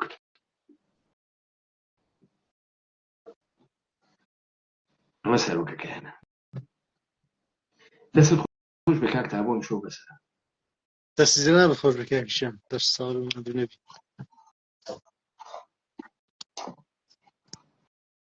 نازانم وڵا واقعا ئەمانە فقط جێگای تەمەسخورن فقط جێگای ئەوەن مەسخەرەیان بکەی هیچ لە حەدی ئەوە دانین کە نازانم ئینسان بە چ زمانێک دەتوانێت ئەمانە بهۆنێتەوە چۆن دەتوانی وەسفیان بکەی من بەردەوام پێکەنینم دەهات داوای لێبور نەکەم لە یاران و بینەران واقعا ناتوانانی خۆت بگری نازانم میدوارم یاران تێ بگەن ئەمە چه ئاستێکە لە سخافەت چه ئاستێکە لە فاجعە لە ئەخلاقدا لە سیاسەتا لە گەورەیە کە مەسەلەن کەسێک لەو ئاستەدا دێت دادەنیشێت وە لە تەلەڤیزیۆندا بەم ئەدەبیاتە قسە دەکاوە ئەوەی کە فاجعەترە ئەو عەنتەرەی بڕوبەڕوویەتی کە بەخۆی دەڵێ ڕۆژنامەوان و ڕۆژنامە نووس فاجعەکە لێرەدایە ینی ئەسلی فەزاحەتەکە ئەلەوانەوە دەست پێ دەکات بۆیە ئەمە جورئەت دەکەوە بە خەیاڵی ڕاحەت بڕوا دابنیشێ پاڵ بداتەوە لینگی پانکاتەوە و قسە بکە چونکە فاسدینێک دروست کراون بە ناوی ڕۆژنامە نووس و دەنگی خەڵک و دەنگی ئازاد و دەسەڵاتی پێنجەم و دەسەڵاتی شەشەم کە ئەمان ئەوە نین کە دەبێ ببن کابرادانەیەک مەئمور لە شێخ جافرە شێخ دەیان بەرامبەر سووکتر خوێڕیتر تڕۆتر بردویان لێ دانەوە کاغەزێکیان داوەتە دەستی ئەم پرسیارانە بکە تاکو مەشروعیەت بۆ ئاغای بافڵ یا شێخ جعفەر بکڕینەوە لە تەلەڤیزیۆنی ڕووداودا ئێستا کە کۆنگرەکە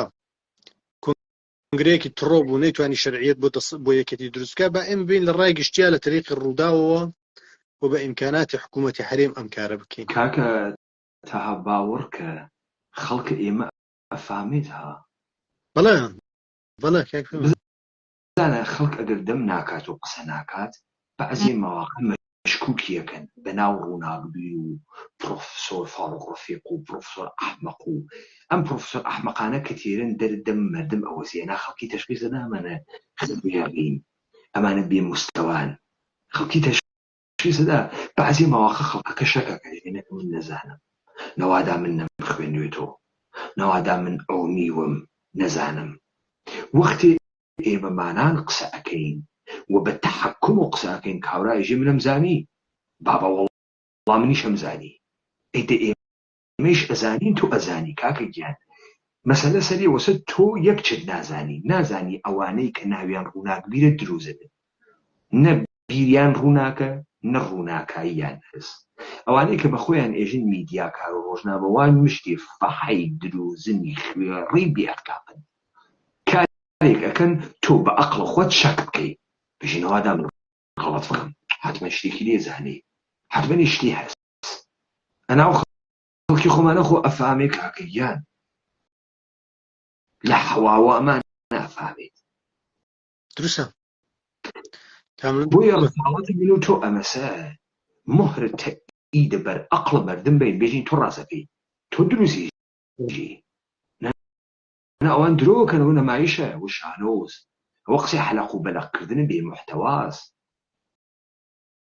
بۆیە تۆ جەراعات و شوشت بزانە